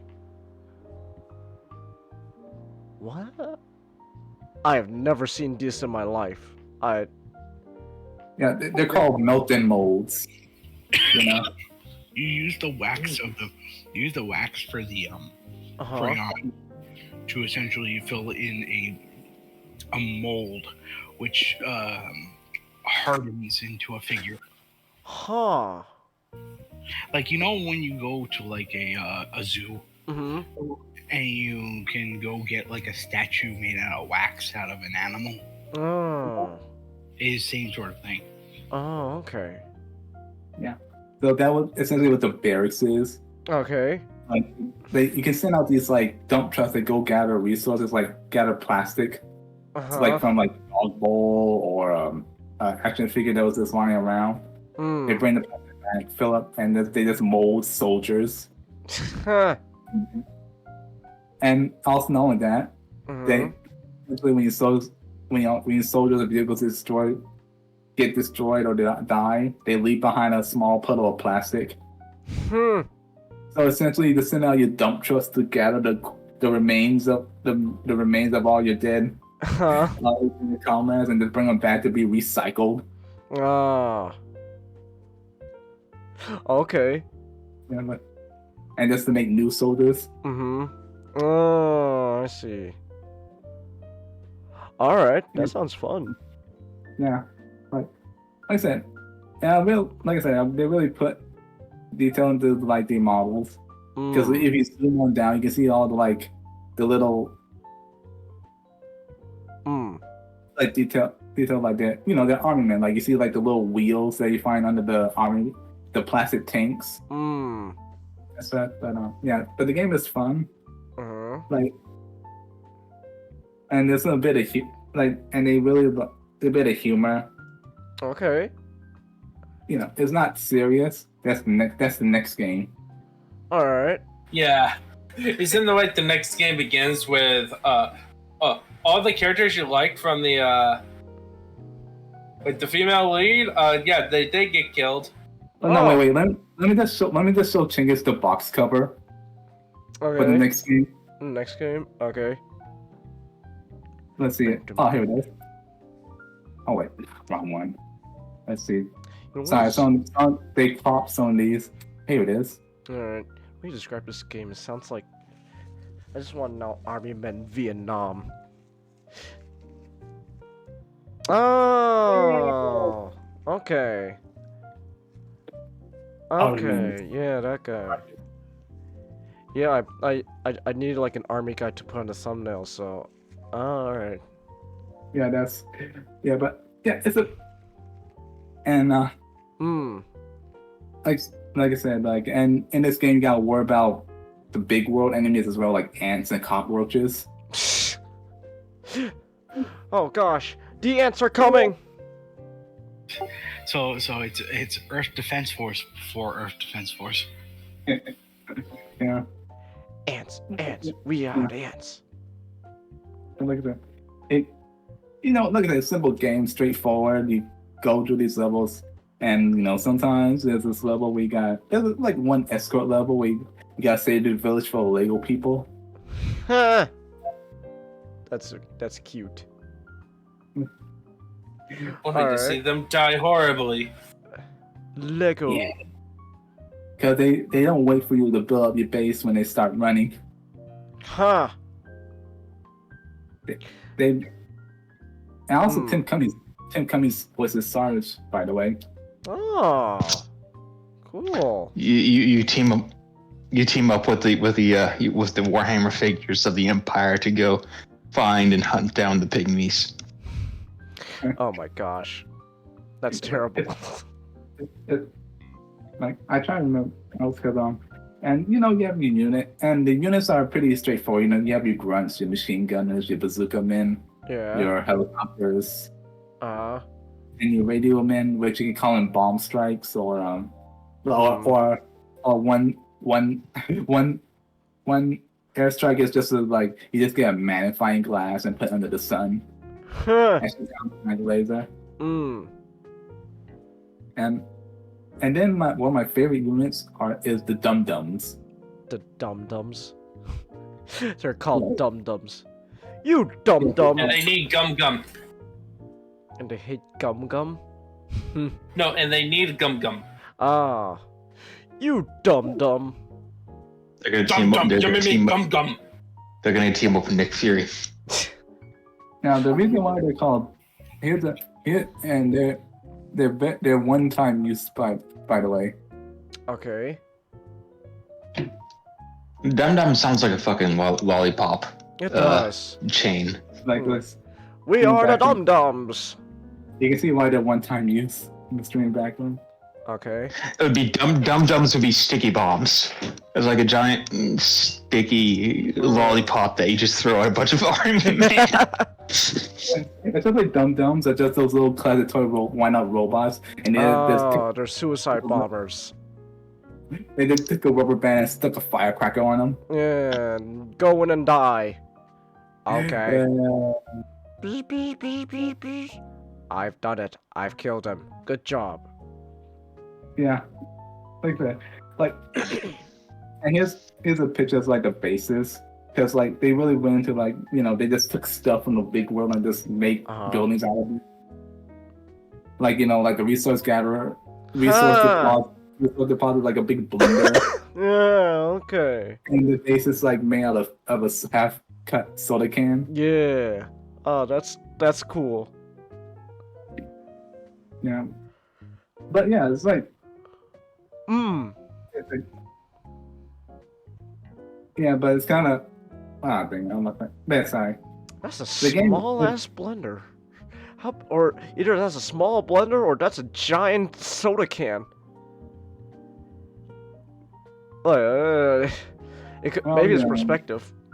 Yeah. But it looks like the soda can's huge, and the blender's like, wow, that's a tiny ass blender. All right. Yeah, it's a good game. It's a fun game. It'd be like Army Men. And you get straightforward. It's not the most complex RTS. It's it's very simple, easy to get into. How? And it's like pretty cheap on Steam. How? Wait, how much is on Steam? What's up? Army Men RTS. Let me see. Here we go. Steam. Oh wow, $6. Yeah, all the Army Men games are. The first Army Man is $6. You could get a. Honestly, you could get a bundle for. You could get a bundle of them all for $23.96.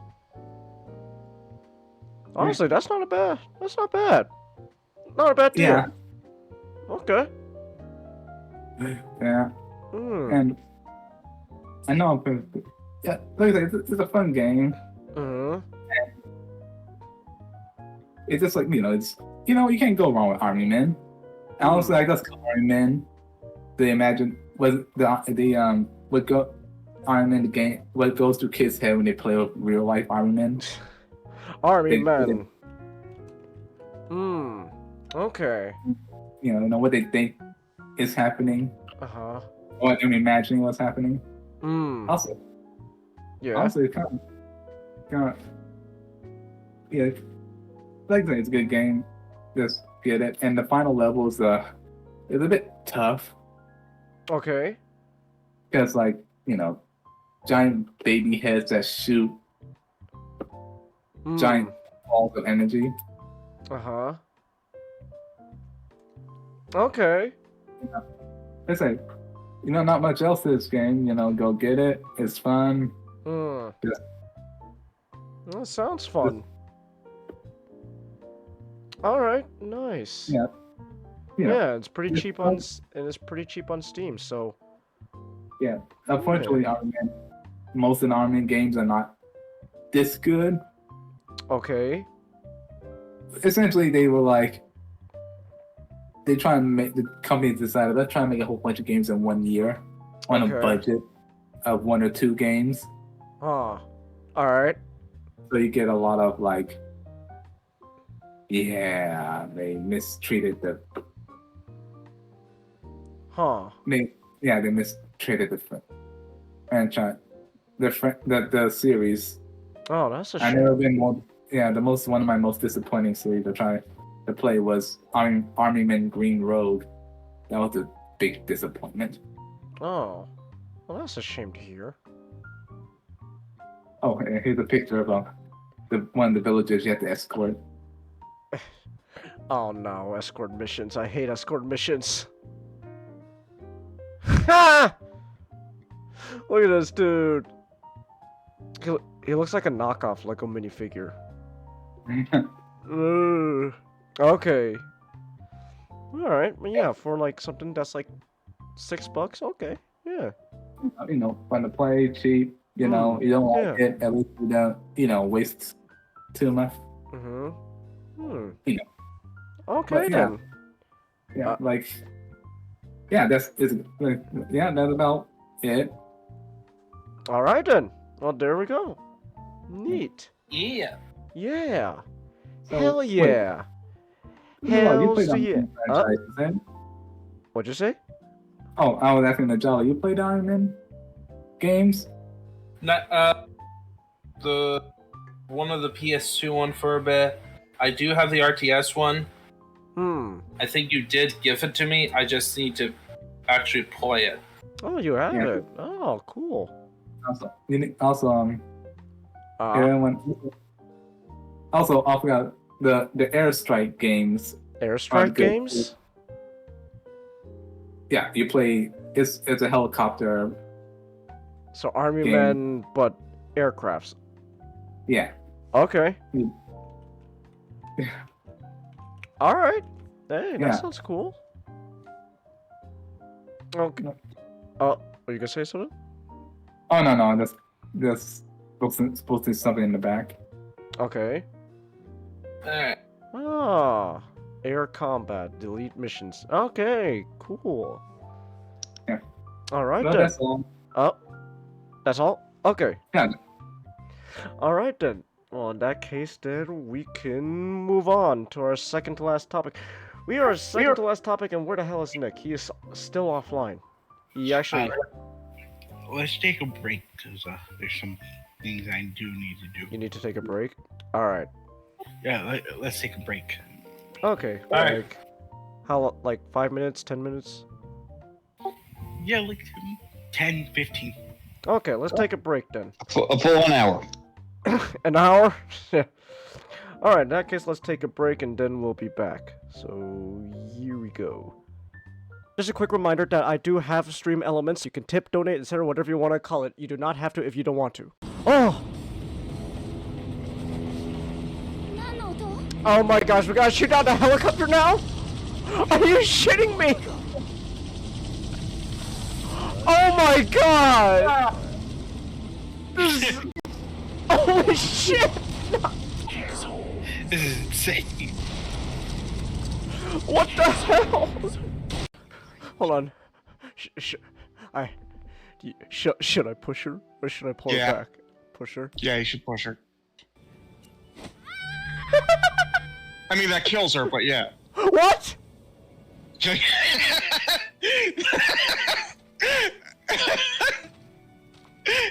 What?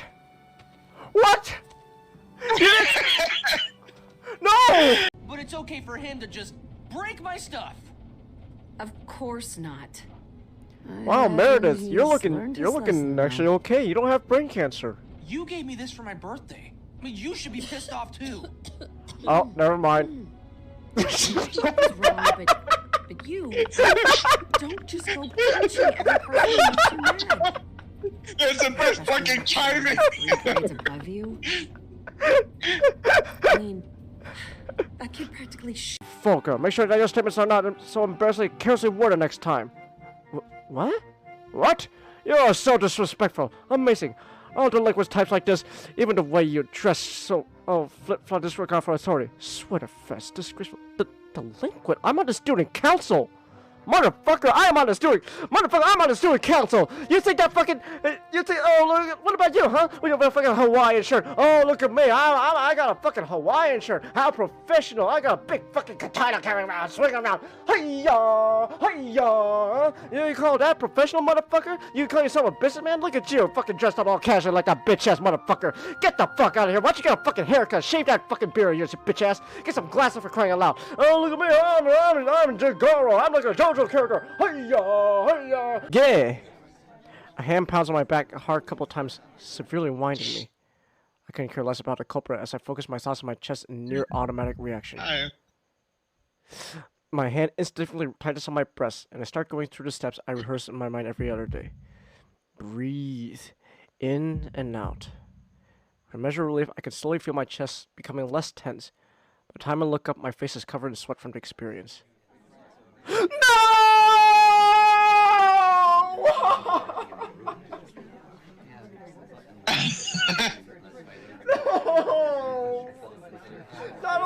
cause a heart attack, but it's also no. Well, you see,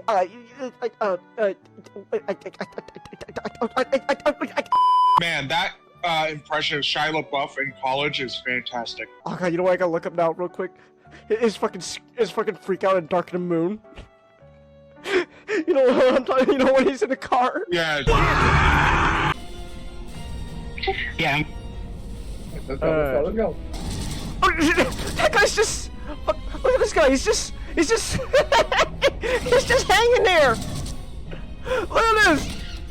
This guy's just hanging here.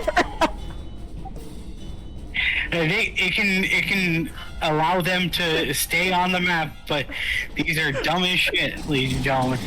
Oh, that guy was just fucking hanging there. Come on! As every he punches in the boss's head. Family. That's right. Yeah, come on, bitch. The power of family. Yes. Come on, power of family. Okay, there we go. Come on. That's it. Power of family, baby. Okay, how do I do this? Hiya!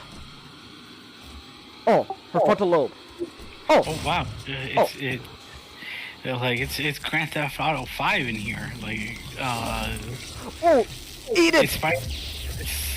Is Spider-Man 2 gonna have free-form switching characters? Yeah, there we go. We did it. We beat the game. Power of family. That's the power of family for you! Don't keep me in the dark this long, man! He's got... You gotta make sure you... Oh,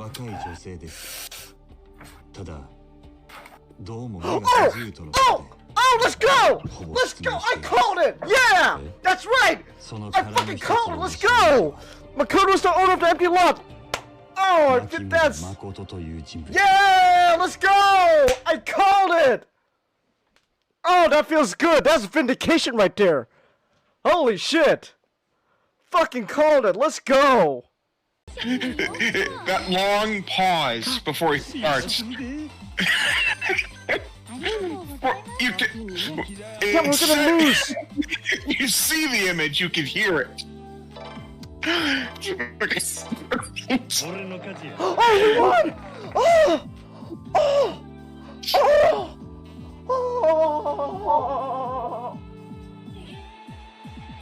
There truly is a god. Man, Chang has experienced high tide. He made me experience high tide, man.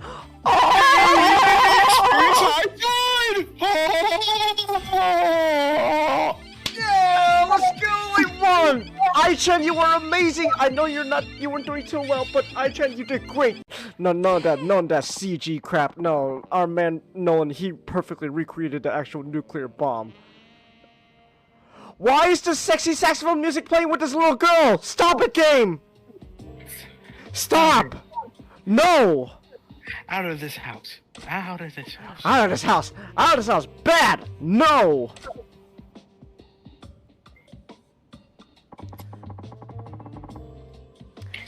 Could you give him the most important thing? Little girl? No. She's gonna give No.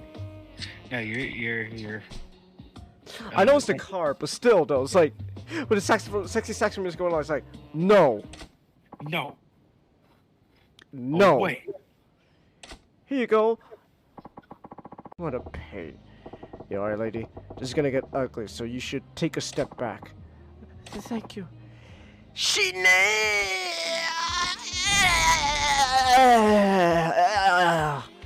Baseball bat. Kangas, what the fuck is that? I don't know. It's Slap it on with the Midas Zeus. slap it on with a Midas Zeus. Gotta be patient. Calm down. Okay.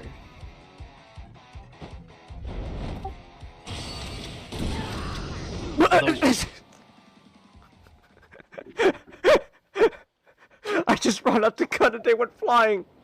Just, oh yeah, you want to deal with us? We'll see about that. Just bring out a gun.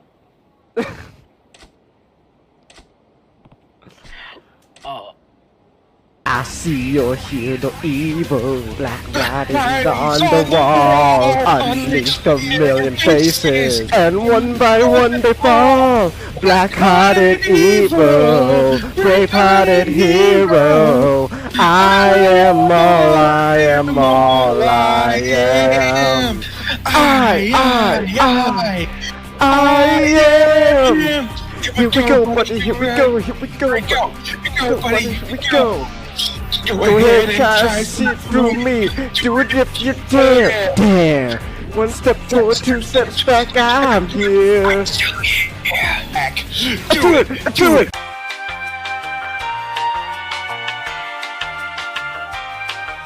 This is your fault. If I destroyed Eggman Windmill Village, none of this would be happening. Some creep called Starlin made him evil again. Nobody could have seen that coming. Excuses. No, I'm dealing with it too. I'm infected, see? Oh my god. I'm not gonna lie, that fucking line fucking pisses me off. It's what you deserve. Fuck you! I heard you fucking slam something. That was my water bottle. I fucking chucked it across my room. Oh, they're biting. Okay. They're into that stuff. Biting? I can taste the day. Save the night, save the night. I'll be the one to carry far and wide. Do you dare to fight?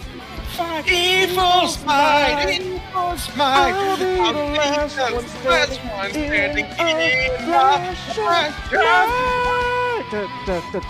My eyes are filled with curiosity. You think that you have power over me in this life? There's no room for you and me. So turn away or face this day with me. With me. Face the day with me. Oh! There we go.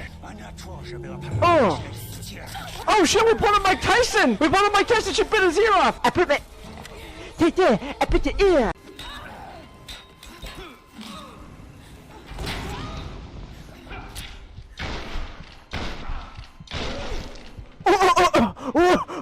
Did you see his body fucking fly? Just, Oh, hello. That's a big ass rat. Holy shit. Did you see how big that rat was? Oh my goodness. Got a splinter from the Ninja Turtles going on here. So it's Best Actor. Best Actor? Okay. Who are our nominees? Okay, Best Actor. We got Brendan Fraser. Come on! Butler, Bill Nye, Colin Farrell, and Paul Mescal. One guy. Come on, Brendan. Come on! And Austin Butler. Oh, Yeah, Austin Butler yeah. too.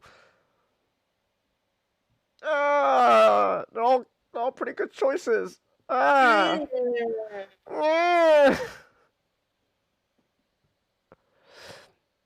What route are we doing?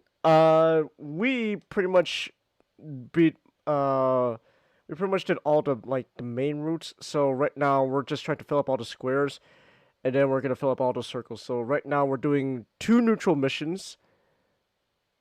And then the third mission we're gonna do evil to get that last square. Brendan Fraser won, Chelsea! Wow. No? Wait. Let me confirm.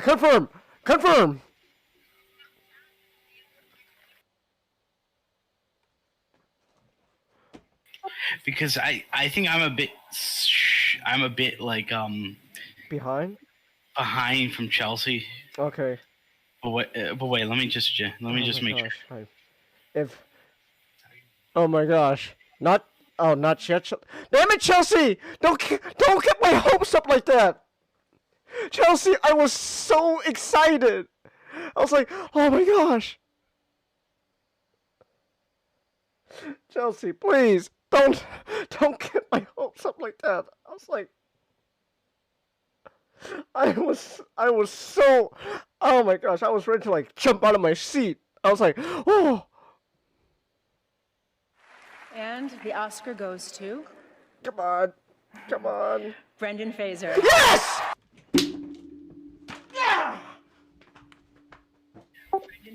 Yes.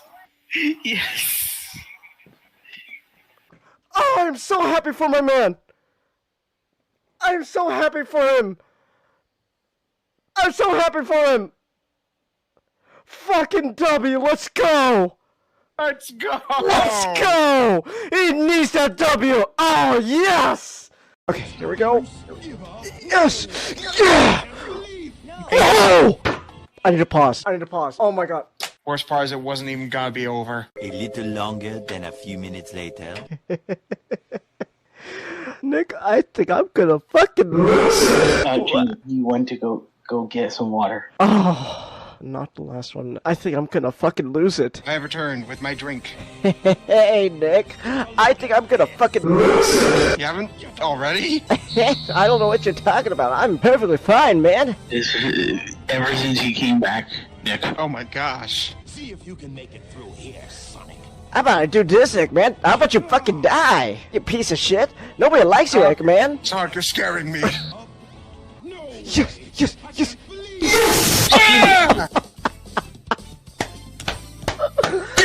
Alright, Sonic's story is done!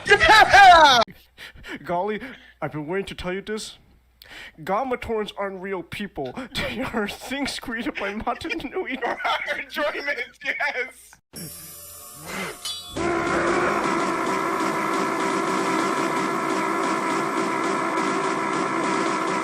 That's enough. I am alive, and in your debt, my sister.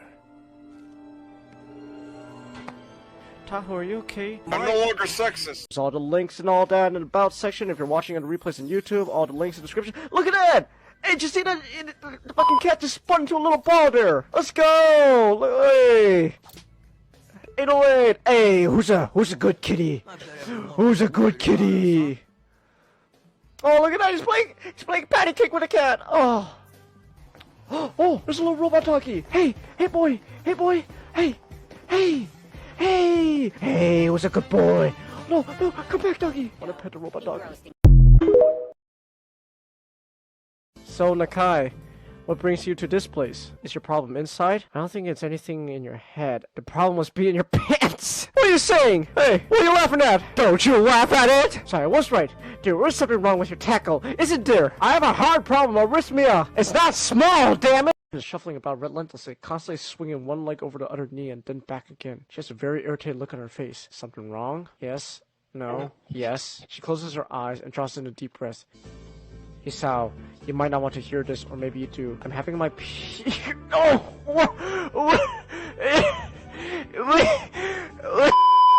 Her Aunt Flo decided to take a visit, I guess! You enjoying this scene, Chase? I don't know. I mean, you sure you still want to get risk cutting in the rain? Of course! What, the threat of rain is supposed to stop me? Nick, Emmy's literally the type of person who would go, do your worst, Storm! Wind chimes! You know what they say, the more the merrier. You know what they say, the more the merrier. You know what they say, the more the merrier. You know what they say, the more the merrier. Oh my gosh, Eggman's getting annoying. Oh my gosh, you gotta get out or not. Oh. Oh.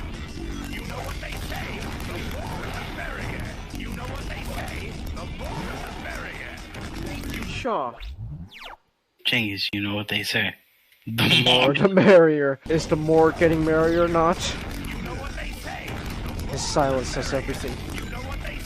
Is the water toxic? No, it's like water. You have a short time before shit. you start drowning. And wait, how do I swim? You don't. Sonic can't swim, Genghis. Oh, and it's been a while since I played Sonic 2. He swam pretty well though in the movie. No, he didn't. He saved Knuckles. He had to use a rock to get down. It is in the fucking.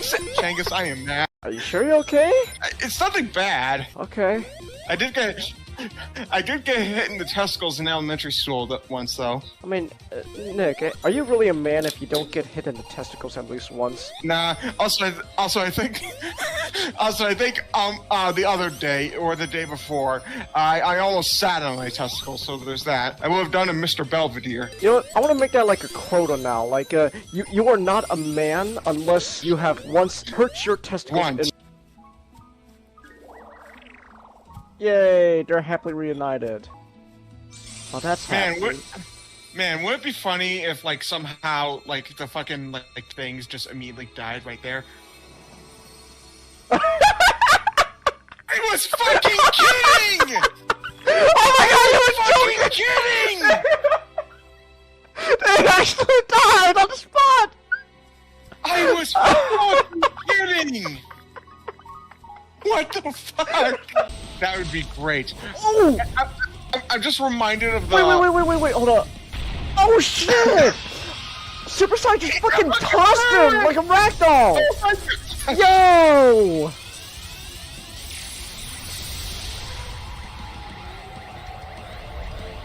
Oh man, these Super Saiyan fights are so fucking hype, I love it.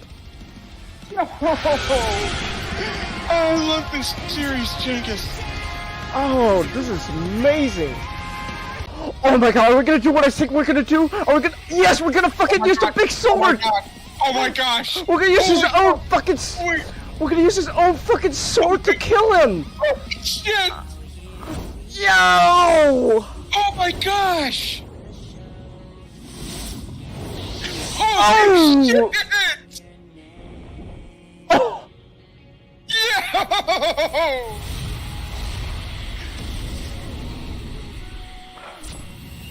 Yo! Holy shit! Let's fucking go! What the heck's going on? Here we go!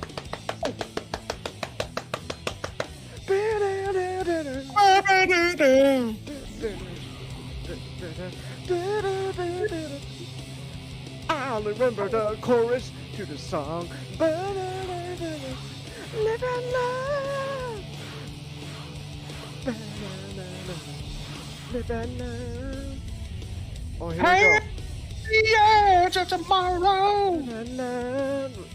Works of yesterday. They probably dodged a bullet with, naming off the way he did.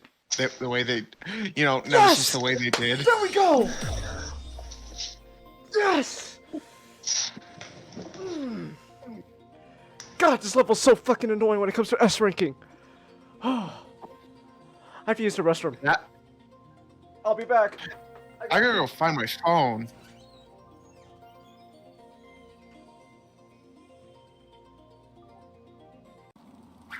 Oh, no, you're not criminals, never mind then. Say, Oh, they're political prisoners. Political prisoner camp.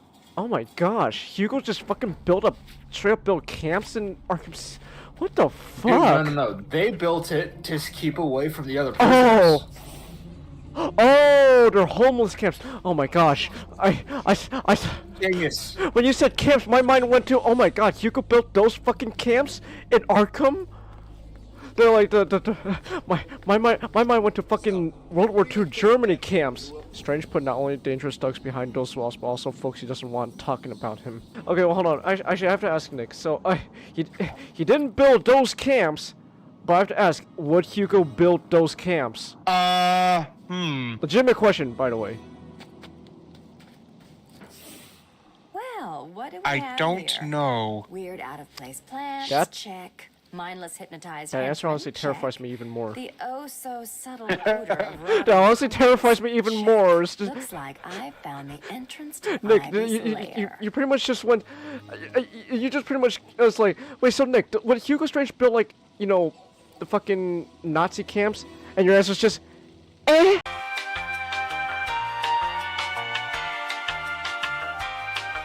Oh my gosh, Hugo just fucking straight up built camps in Arkham. What the fuck? I'm going to see what the bad ending is. Let's leave Arkham City Fuck this place. It's not so great. I never actually did the bad ending before, so it is new. Yay! Credits! That's it! That's it for the game! Yeah, everyone's fucking. Yep, and there we go. Okay, our references are muted, and we are back now. And comment left. Alright. Okay, so, this might as well be our last topic, because it turns out Nick's not gonna be able to make it in time, so, I guess in other words, Hellboy has been postponed to another week. So it's gonna be one more week before Hellboy comes. So I'm too lazy to update the thumbnail, so. The anticipation is. Just put a giant X over Hellboy. Just put giant X over him. Yeah, I'm lazy. I'm too lazy to put an effort to change the thumbnail, so. Alright. Alright, so yeah, we'll save Hellboy for next week, even though by then spooky month will be over, but it's okay. Alright, but you know what? I guess it's fitting that we could end off the last podcast for spooky months with The Exorcist. Ooh, the good one. The good Exorcist movie. I can't believe I have to say that. I had a nickel for every bad Exorcist. I don't know how many nickels I would have. I haven't seen Exorcist. I'd have technically 4 nickels of this one. Oh dear. That's not good. Yeah. Like you'd count the Heretic, the two versions of the 4th movie. If I had a nickel for every bad Exorcist number 4, I'd have 2 nickels. 2 nickels. Which isn't a lot, but it's weird. It happened twice, exactly. And Believer makes 4. I guess there's 3, so I guess there's 2 good Exorcist movies, so there's that. Yeah, there's two great Exorcist movies.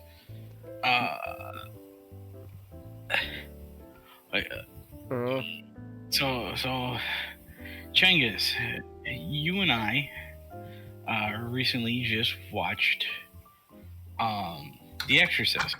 Yeah, with Nick as well. It is the 1973 film directed by William Friedkin and written by William Peter Blatty. Yeah. It is based on the book of the same name. Also written by Blatty. Also written by Blatty. Yes, of course. And Cengiz, like for fun, why don't you recount the synopsis for The Exorcist? Basic, like the bare bones synopsis is pretty much little young girl, Reagan, gets possessed by Pazuzu. Ooh, hell of a demon named Pazuzu. She gets possessed by Pazuzu, and so you know her mother, Chris, because the father is absent in the story. The mother's like, oh my gosh, what do I do? My poor daughter's possessed and stuff. Well, she finds out she's possessed, and then they pretty much go, okay, well, let's get an exorcism done. Hence the name of the movie, Exorcist. And it's done by two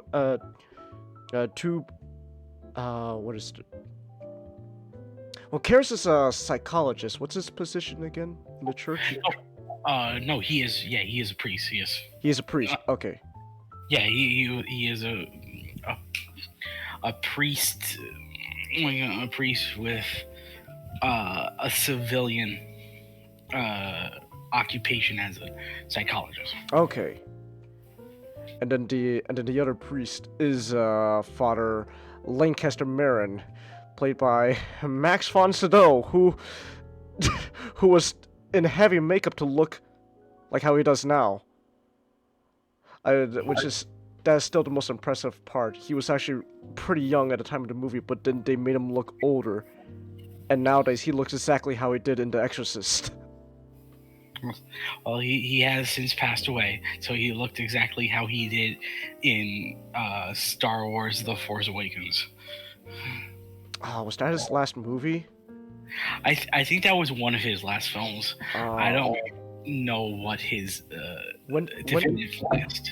I forgot he passed. When did he pass? Wait, who are you talking about? Max von Sydow.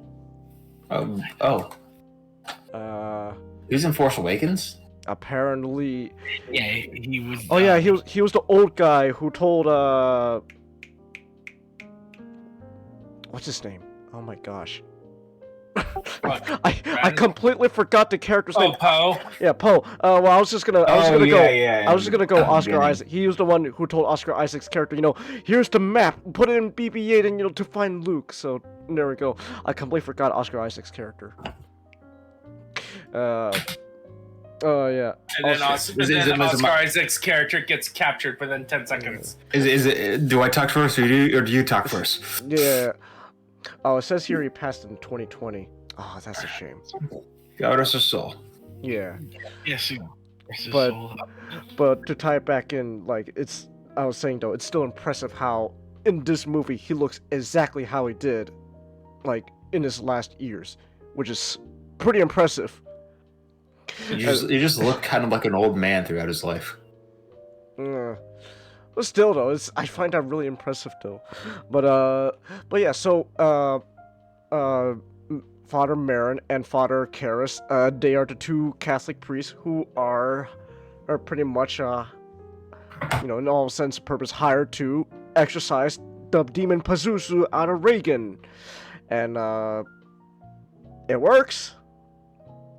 In a sense, they do exorcise the demon out of Reagan at a cost, but hey, they succeeded sort of in the end, and then that's kind of it. Very bare bones synopsis of The Exorcist there. So do you want to go deeper into it, Nod? Yes, I will, Chingus. The Exorcist as a story was taken from the accounts of a quote-unquote, a real life exorcism done on a boy. I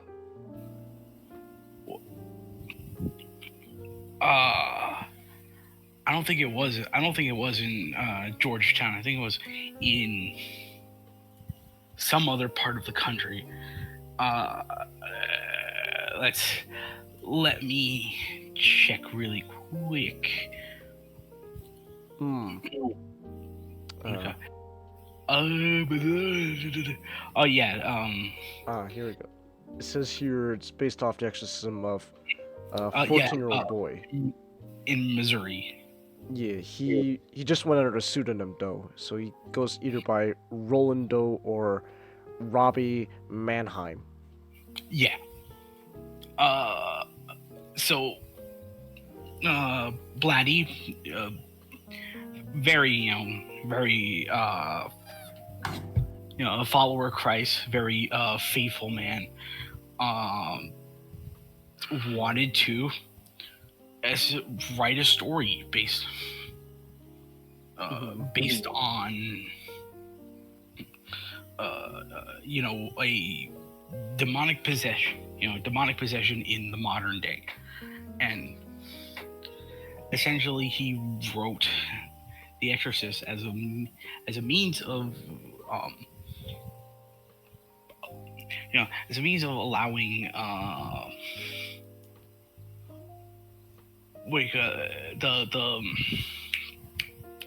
what's the word?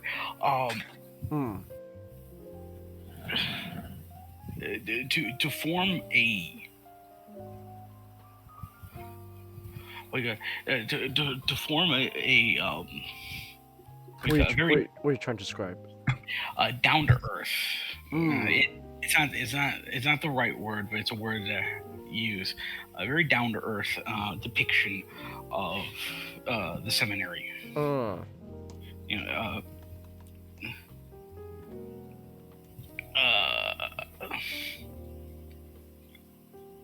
he teamed up with William Friedkin, a director who prior to this directed the Best Picture, The French Connection. So, like, this was a story that, you know, The Exorcist was a movie that came to be because of Friedkin's success, prior success. Which is something you could say a lot about the New Hollywood era, that with the acclaim of directors, and you know, gave them a lot of leeway to and things that nowadays is considered, you know, nowadays is considered like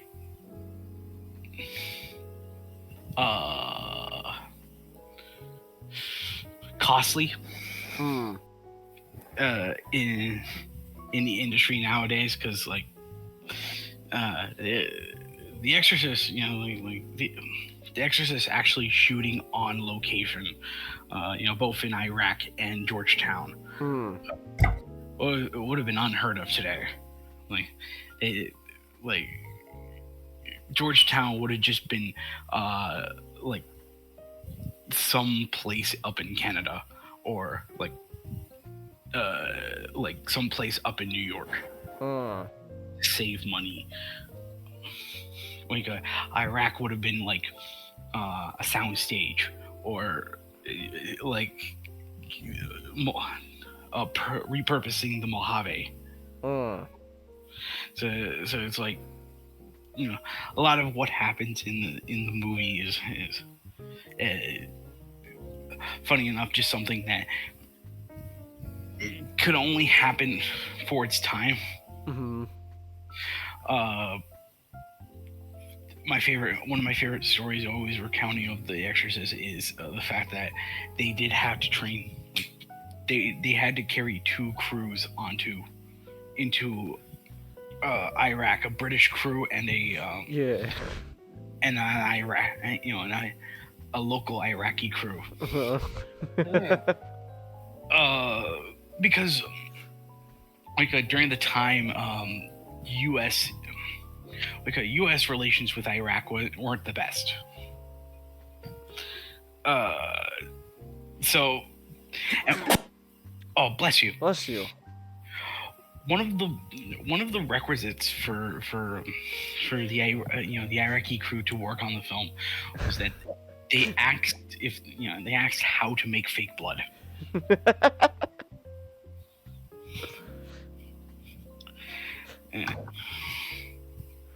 Odd request. Yeah. Very odd request, but like they showed them nonetheless. And who knows what to do with a fake blood? But hey, somebody probably got scared shitless.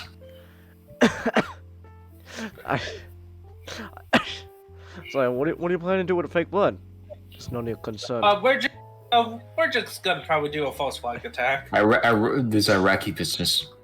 This is Iraqi. You don't business. need to know. And the crew's just, okay. Hey, what you do is what you do with is your business. All right. William Friedkin was attracted to the idea, not necessarily for the religion behind it. Friedkin was very noted as being an atheist. It's something that him and Blatty kind of conflicted with each other on set to a healthy degree. They weren't just constantly fighting each other, but there was the sense of these two men who had various different worldviews thought differently about a lot of things. But Friedkin was sort of interested in the idea of what you call it, setting a ancient horror in the realm of the modern day. The way he always described it was, this is not a story of Dracula or the Frankenstein or witches. This is the story of a regular girl who lives in a regular town who may or may not be possessed by a satanic demon. And so they got to filming. The Exorcist was rather cheap of a movie to produce, mainly because Friedkin and Blatty wanted to use low-profile actors, stage actors and TV actors who were unknown at the time. Like the only notable, the only actor who was known for the time for anything was Max von Sydow, because he was in, of course, The Seventh Seal. What was his budget? The budget was it was $12 million. Holy shit! That's wow. Yeah, like. Well, I'm gonna run this. Keep talking. I'm just gonna run this through an inflation calculator. That's gonna hurt. Nothing. Yeah, it will hurt. Like, the one whose salary was a lot more was Sydow. Only because he was only because of course he was Bless you. Thank you. Someone who could be considered a star on that film. So, funny enough, that was the reason why. It's part of the reason why, like,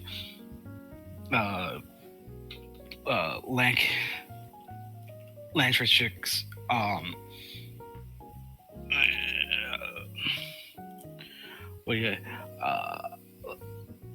Lancaster Marin is a pivotal character, in the story, but in the movie you don't really see much of him because, it's to save on the budget. Yeah. Speaking of budget, 12 million 1973 is a little over 83 million today, which compared to movies nowadays, that's still surprisingly really cheap. And the box office for The Exorcist is 441.3 million. Whoa. If you adjust it for inflation, it's still the highest grossing horror and R-rated movie of all time. Really? Yeah. Oh. So, like, and of course, Blatty was adamant that they shoot in Georgetown because he is from Georgetown, and Georgetown has a huge, like a lot of his sort of, a lot of it sort of like with the sin, like a lot of it kind of just centers around how he envisions a normal American town to look like. You'd have Whoa. Sorry, I just ran to inflation calculator. Oh my, 13 billions. Ooh. 13 billion? For a box office. Oh wait, hold on, actually, I typed in the wrong year. Let me do it one more. It's still probably gonna be really big. 3 billion. That's Wow. still pretty big. So the box office. What was the budget? The budget. So like I said, budget nowadays would be like 80 million. Holy shit! Yeah, so an 80 million movie just made back $3 billion. Wait, I mean, even if you do, usual double the amount from 8 to 16 million, $3 billion Yeah, to that's 16 million. That's fuck, man. You're rolling in dough. yeah. Damn. Yeah, it was Warner Brothers' most successful picture. Wow. Blatty, of course, much like how he did for the book, he also wanted to just like humanize and make the Catholic Church very relatable, and that's what you get into the character of Damian Karras, who is a minister. But he's a psychologist because he said it himself in the movie, and it's something that he got into to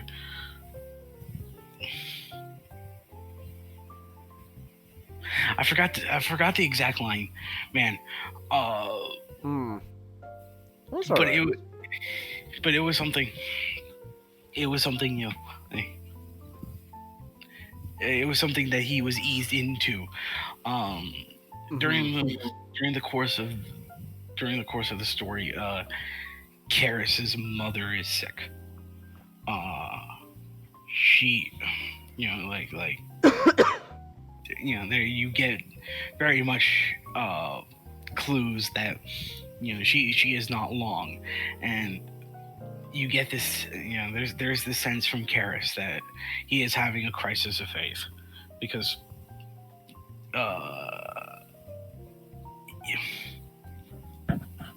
he wants to stay by his mother, but doing so he would have to leave. He would have to leave the seminary, and of course, his mother does die, which just completely breaks through, his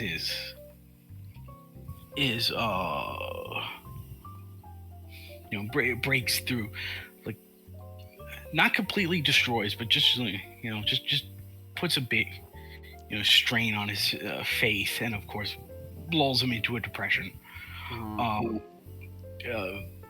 On the opposite side, you get Chris McNeil and her daughter Reagan. Chris is an actress who moved out to Georgetown for a film role. And there's Chris is very much portrayed as the doting parent, someone who is very protective and very loving of her daughter. I love I think I wanted to mention just like The Exorcist compared to a lot of exorcist films that came out after its wake is just comes down to how Blatty writes how he grounds the supernatural elements surrounding the possession and the likability and just the how well written of his characters are. Just like very quick, you're given like clear examples of why how likable Chris is, how likable Reagan is, how sympathetic and likable Karras is, and there's never ever like a sense of like there's never a sense of trying to push you into liking these people. It just comes off as natural. A lot of the problems with later exorcist Exorcist films is a lot of the characters just end up being archetypes, and the possession is not that subtle, which is a bit of a funny thing, talking about The Exorcist, because there are multiple times throughout the entire movie where Regan does things that she shouldn't physically do, but it's everything is so grounded that it doesn't come across as unbelievable. Like she twists her head around like twice throughout the movie, but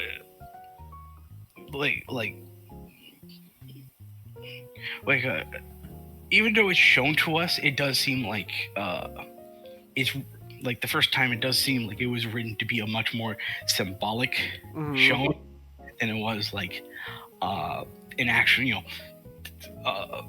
Regan actually twisting her own head. Because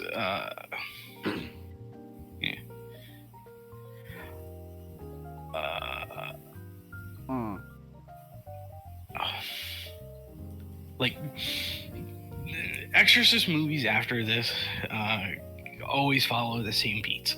It's always, this child or this person is acting very strangely. They start talking in tongues. They start doing evil stuff. People are they're obviously convinced that this is signs of demonic possession, and so they have to go rush to a priest who believes them automatically, and who who storms right into the house and demands that they perform the exorcism then and there. The movie, of course, doesn't do that. Like a lot of Regan's possession is perceived to be a mental illness. There's several instances of the idea, true, how Blatty wanted to perceive this as being from a modern lens, as people who are very secular believe that this is obviously, she's acting weird because this is a surfaced mental disorder. We need to take tests. You get the really the hard to sit through cerebral angiography. Yeah, the angiography. Excuse me. Yeah. Again, so that's what gives me chills. 1970s medicine is yeah. No, that's just nah.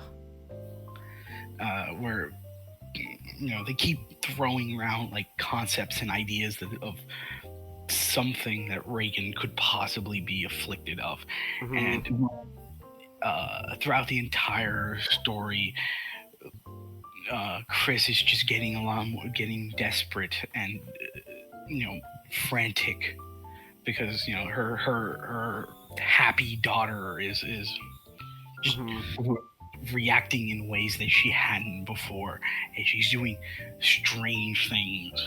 Yeah. And she's desperately trying to search for a cure. Chris, of course, is not religious, so like the topic of the exorcism is just brought up. It's brought up as a sort of like, well, it's a thing. It's a last minute sort of thing you could experiment with. It's like the doctor kind of just said, oh hey, it's the church is kind of like the secret they want buried. because there's a lot of the idea that the church needs to modernize itself throughout the story also, but with of course Karis not only just being a priest but also just being a psychologist, and he just goes up and talks to Chris. How he sort of describes it is like, oh, I can see her not as a priest, but I can see her as a psychologist. And of course, like an exorcism in the story is portrayed as accurately as it can be. You can't just storm in there, start splashing water on someone, and just like tell them to come out. Scream that the demon comes out. It's like, no, you need approval from the church, and it's approval that like the Exorcist shortens it, for the sake of a movie, but it's approval that will take months to try to get through, because it has to go directly to the Vatican. And you need evidence to suggest that it is possession, and that's not always easy to find with considering how Karis first meeting Regan. And one thing I want to mention at this part is how much I love the portrayal of the demon. Pazuzu. Well, so the Pazuzu thing is something that is very so the whole opening with Marin finding the little figurette and seeing the statue of the Mesopotamian god Pazuzu, it's set up as a possibility that the demon inside Regan could be Pazuzu, but Blatty didn't want to confirm what kind of demon it was. As far as we know, Pazuzu could just be a lie that the demon is just telling us. Because as it's shown in the movie, when Karis plays back the tapes to the tapes he recorded in the room with Regan, like there's multiple voices just talking. So there's the belief that there's not one entity that's possessing Regan, but just like many. And of course that's something that like Blatty expanded on in the sequel book Legion, which eventually becomes Exorcist 3. So it's like the demon that possesses Regan is not portrayed how a demon wouldn't be nowadays. It doesn't simply do things. You okay, Nachano? Yeah, I'm just playing a fighting game. Okay. It doesn't simply do things in order to just seem like, oh look, it's spooky, it's talking in tongues, and it's writing scary things on the walls, and it's got all these things, like the demon is portrayed as just messing with Chris and Karis. Because the thing it wants most of all is not just to possess Regan and then possibly then Karis. It wants to make Chris suffer. It also wants to make Damien suffer. And so there's like, of course, like a lot of people who know of the demon, you know, they often repeat the expletives. Mm-hmm. You know, like, you know, the your mother sucks cocks and all line and a lot of that stuff. But there's a lot of lines of you know, there's a lot of just moments of the demon where he's not yelling. You know, it's very like calm. Like very calm, because it speaks softly, because it believes that it always has the upper hand in the situation. You know, the moment when Karis comes into the room and he says, you know, he's trying to bluff the demon and be like, you know, because he believes, oh no, this is just like this is just multiple personality she's experiencing. He tries to bluff the demon. It's like, you know, remove your bindings, and it's like demon responds, you know, it's that would be a vulgar display of power. And then of course the whole scene where it's just like it first speaks in Latin and then in French because one of the signs of demonic possessions is making, you know, is the subject learning a language that, you know, having full complete knowledge of a language that they couldn't possibly learn. Yeah, like he boycott.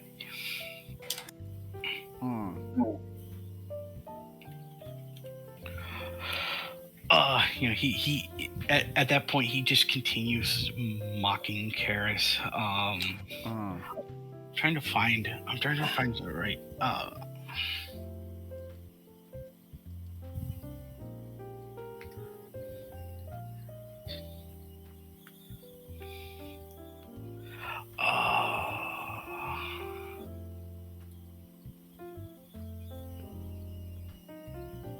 Do I hear a teapot going on in the background?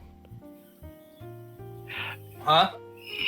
I think I'm hearing things. I thought I heard like a teapot, like, you know, like a teapot, you know, like. I could be imagining things. I don't know. I'm kind of tired, admittedly. So. No, that's just the audio. Okay. Yeah.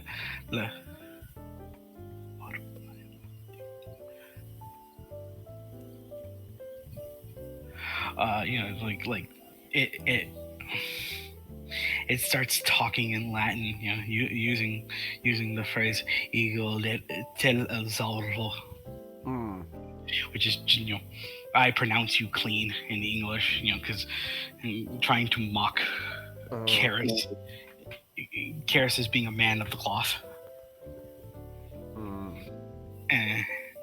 And it keeps switching languages, and then, you know, it moves the drawer of the nightstand, and Karis just says to it, "Do it again, in time." No, do it again, in time. Like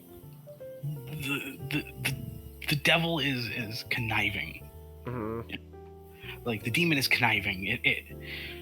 It's constantly playing around with Chris and Karis, because that's how it inflicts suffering, and that's how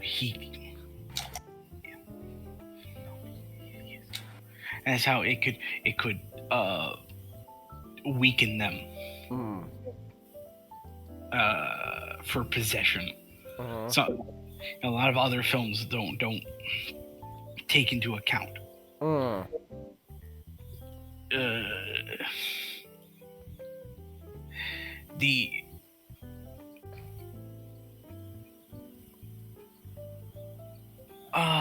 was it?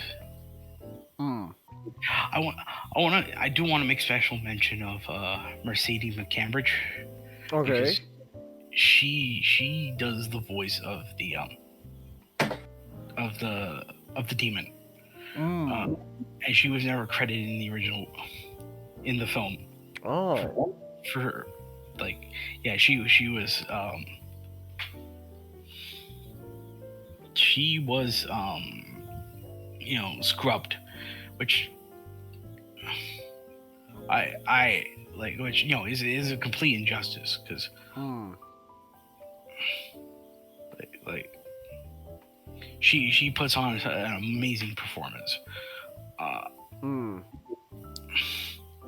also want to, like, other thing I do want to mention is just the behind the scenes sort of like, because famously, like, The Exorcist, more than any other movie, has a ton of has a ton of like behind the scenes like footage, which a English critic who loves the film made a documentary about, called I highly recommend, called The Fear of God. It just sort of like boils down just like how the behind the scenes, like like it includes my favorite thing ever, Freakin' and Blatty just arguing like a married couple. Just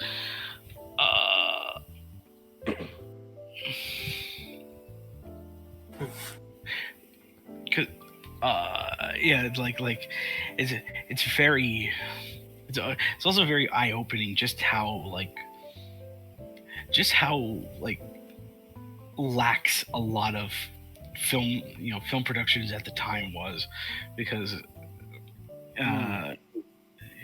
like Blatty came from a different school of filmmaking, so there's things he will do that like, when Dyer, Father Dyer, he at the end of the movie, he's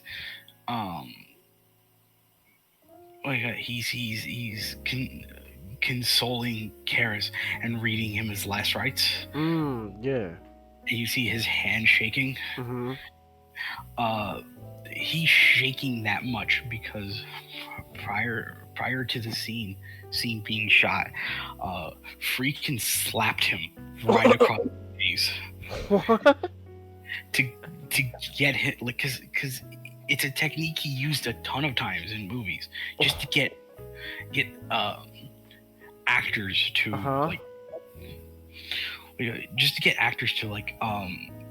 actually show like shock and fear.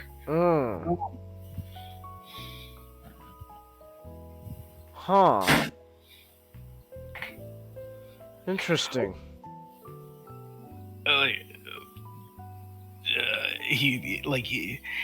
Same time he would like shoot like blanks on set. What? Just oh my goodness. Just to scare people, like just shoot it up in the air, like. Oh, shoot in the air. Okay, so he's not Alec Baldwin. No. Okay. No, but that still is like yeah, that's still pretty, but at least it wasn't Alec Baldwin pointing the blank at someone and then there wasn't a blank. It's because like, again, it's filmmaking from a different time. We kind of understand, hey, that could hurt someone.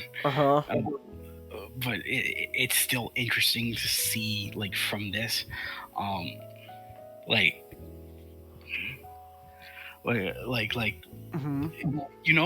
moment when like Reagan is slamming herself on the bed. Yeah. Like, that was a whole thing that they had to attach to her, that yanked her back. Oh my gosh. Yeah, like, and you remember that scene where like where Reagan slapped Chris, and she was she went flying over to the like went flying over to the window. Yeah. Like, what did the director himself slap her or something? No, because she had she was like a wire rig. Yeah, she had a wire rig. Oh. To just pull her over there, and it's like it's a lot of chaotic stuff, but it's sort of like an ordered chaos. That just like it's very interesting. Yeah. Like, of course, how did you do the the head spinning thing? Head spinning? So they that was editing and cuts. So they created a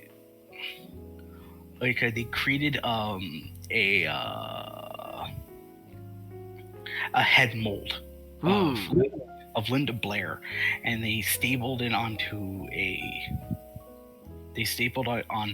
part of her gown. And they would twist the head mold. They would twist the head mold around, stop the film, get it to a certain position, and then resume it to get the impression that she actually twisted her head. And the vomit, which is pea soup, that like they ran a hose.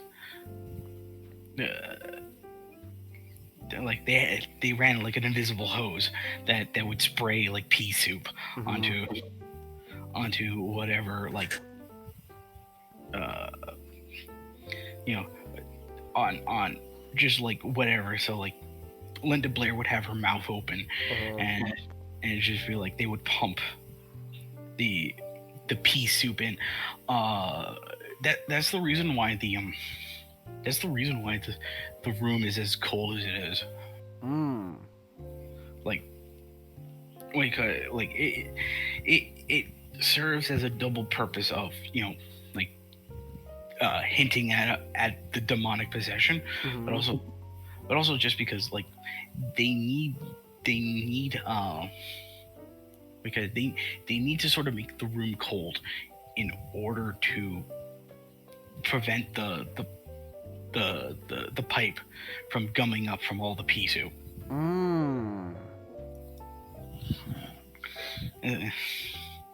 Okay. And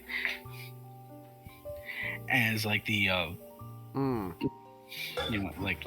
and like the makeup is still really great. Like we talked a bit about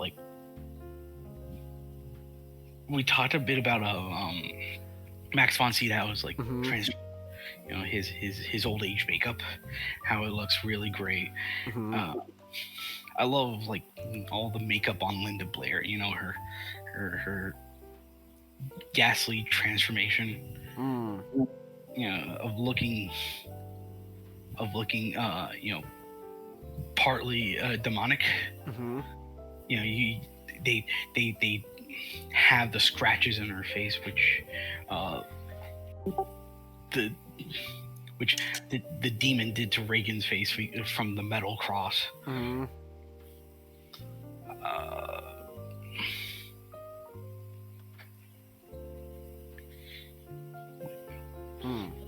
Like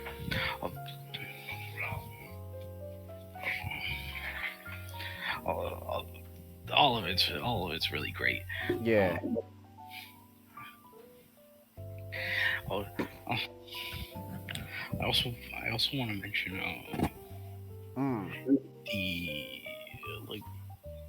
the one that we watched, the one that we watched on Amazon, that was the theatrical. That was the theatrical cut. Right. You know, The Exorcist had 2 different cuts. One called the theatrical cut, and one called the version you haven't seen before.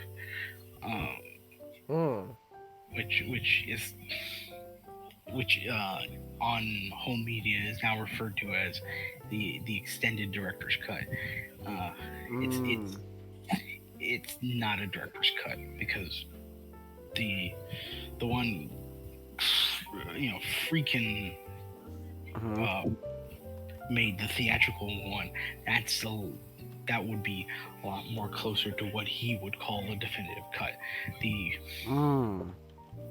version you haven't seen before is something I would call a writer's cut, because it adds a lot more of the sort of like ideas and scenes that, you know, Blatty sort of wanted, that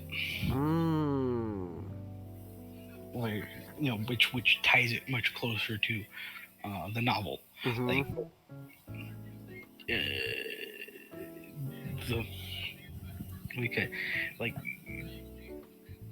the moment on the stairs, that when, you know, in between the exorcism, where they're just sitting down and they're just like exhausted.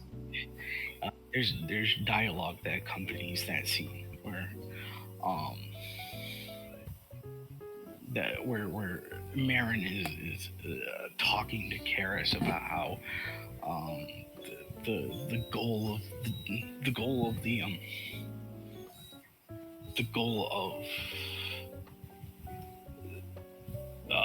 the demon is to trick them into believing that, you know, because these events are happening, and that, you know, because we're suffering, there is no such thing as a loving God, and that, you know, like Marin tells Karis, you know, you need to be stronger than this. You know, don't be tricked by the don't be tricked by the demon. By the demon. Oh, Master left. Oh, now he's back. Boom. Like that sort of conversation they had, you know, where they're like, Karis came to care about, you know, Marin as an equal. It's you know, sort of what it's sort of the thing that further pushed the inspiration, you know, the inspiration for when the demon kills Marin, and Karis just goes in rage, and he tries to beat the demon out.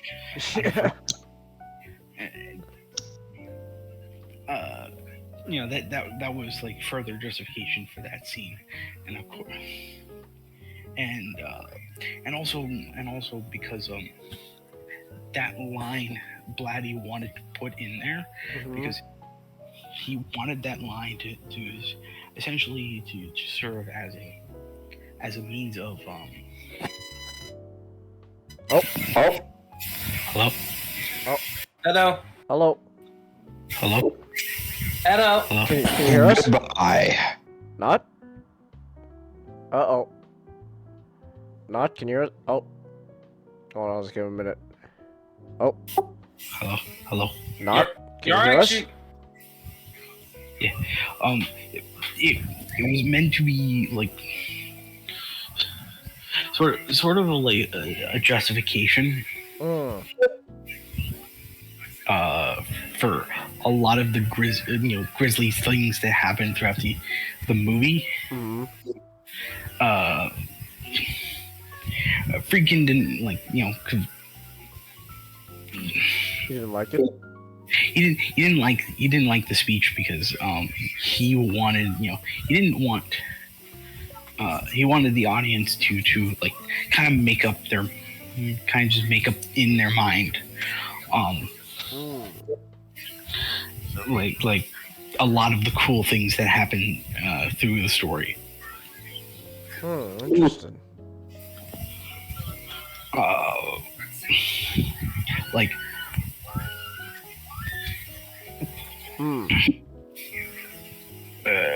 like you, what do you call it? It also points. It also, you know, points through the ending,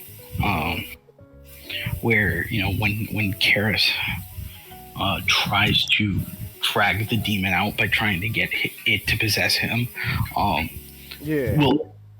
Friedkin and like Blatty had two different ideas of like what that scene sort of represented. Like Friedkin kind of, you know, he puts it up to a bit of an up to interpretation sense of, oh, you know, like the child has been saved, but at what cost? You know, you could see it that way, but you know, Blatty chooses to see it as the demon tried to take over Karis, but because of Karis's renewed faith, the demon couldn't control him completely. That's what allowed Karis to make his sacrifice in order to banish the demon back to hell. Like where he jumps out the window. You know, because Friedkin interpret the jumping out the window as you know, like as the last, you know, almost like a tragedy. You know, the last, you know, the last thing they can do to prevent evil. But you know, Blatty chooses, you know, to see it as what do you call it, as a hopeful thing. And of course, like towards the end of the, you know, of course, like there's the extended ending where Kinnerman, the detective in the story, is befriending Father Dyer, because in the book, like in the film, we do get the one scene where Kinnerman is just interviewing Karis, because like he, you know, Kinnerman slightly believes that, you know, these killings could be like witchcraft, or you know, like the killing of the director, you know,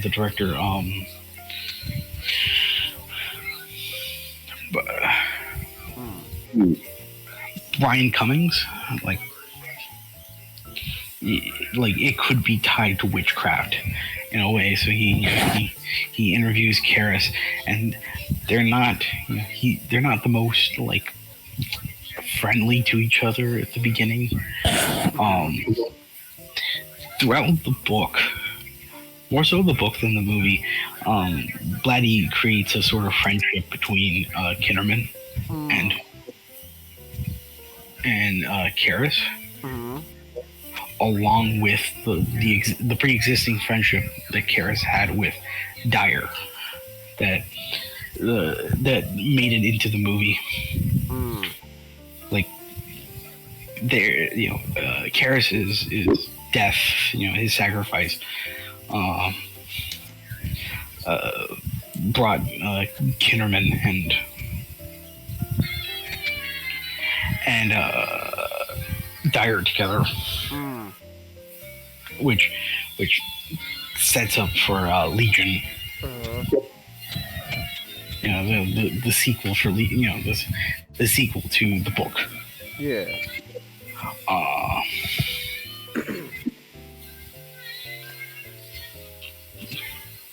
Like I can ramble endlessly about The Exorcist. Like I love this film. It's it's something that not like you consider like the greatest horror film of all time. That I consider just like the greatest film of all time. Really? Yeah. Like it's that film that that like. Well, of course, I believe it is also a victim of its own reputation because it's often labeled as the scariest film of all time. Where nowadays people would think like the film is very very like soft. Because back in the early 70s, a little girl cursing would have been seen as like shocking, and a demon forcing her to cut herself and use a cross on her privates would be. Just seems kind of edgy right now. Oh. Well, I mean, just the description by itself. Yeah, like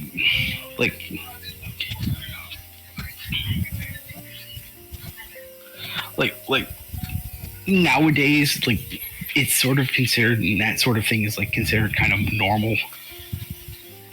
Like we don't get up in arms to like imagery of that. So some people would considered some people would consider like the Exorcist kind of desensitized? Sort of in a way. But there's a lot of things that are shocking about the Exorcist, like that makes it hard for me to sit through. That I think they're so effective.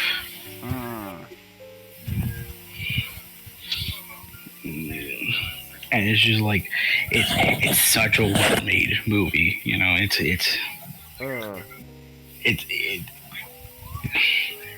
it was a movie made at the time that like a lot of like the sort of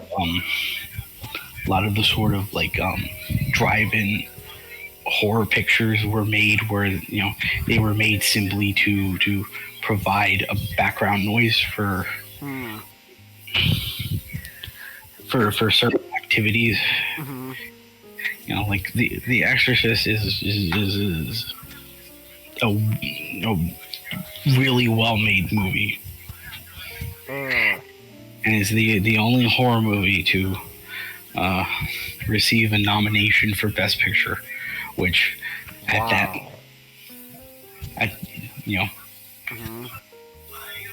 which like after that the Academy made it its life goal never to nominate another. I love the Academy in their petty ways. Yeah, the Academy are silly. Academy are silly people.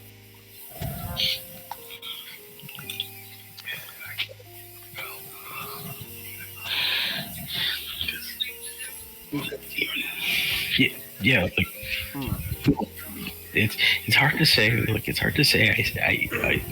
I recommend, just like of course I recommend The Exorcist, but it's hard to say it because it's one of the most well-known movies in the entire world.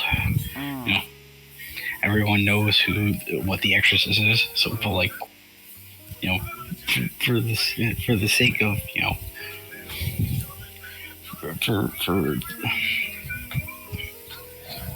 for the what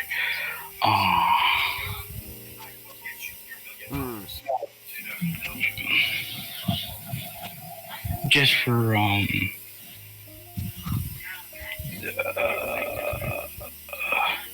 what's the word?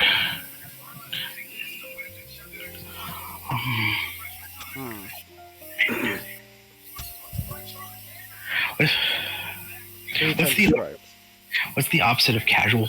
Like the antonym, like formality Formality. For form, you know, just as a formality. Yes, I recommend The Exorcist.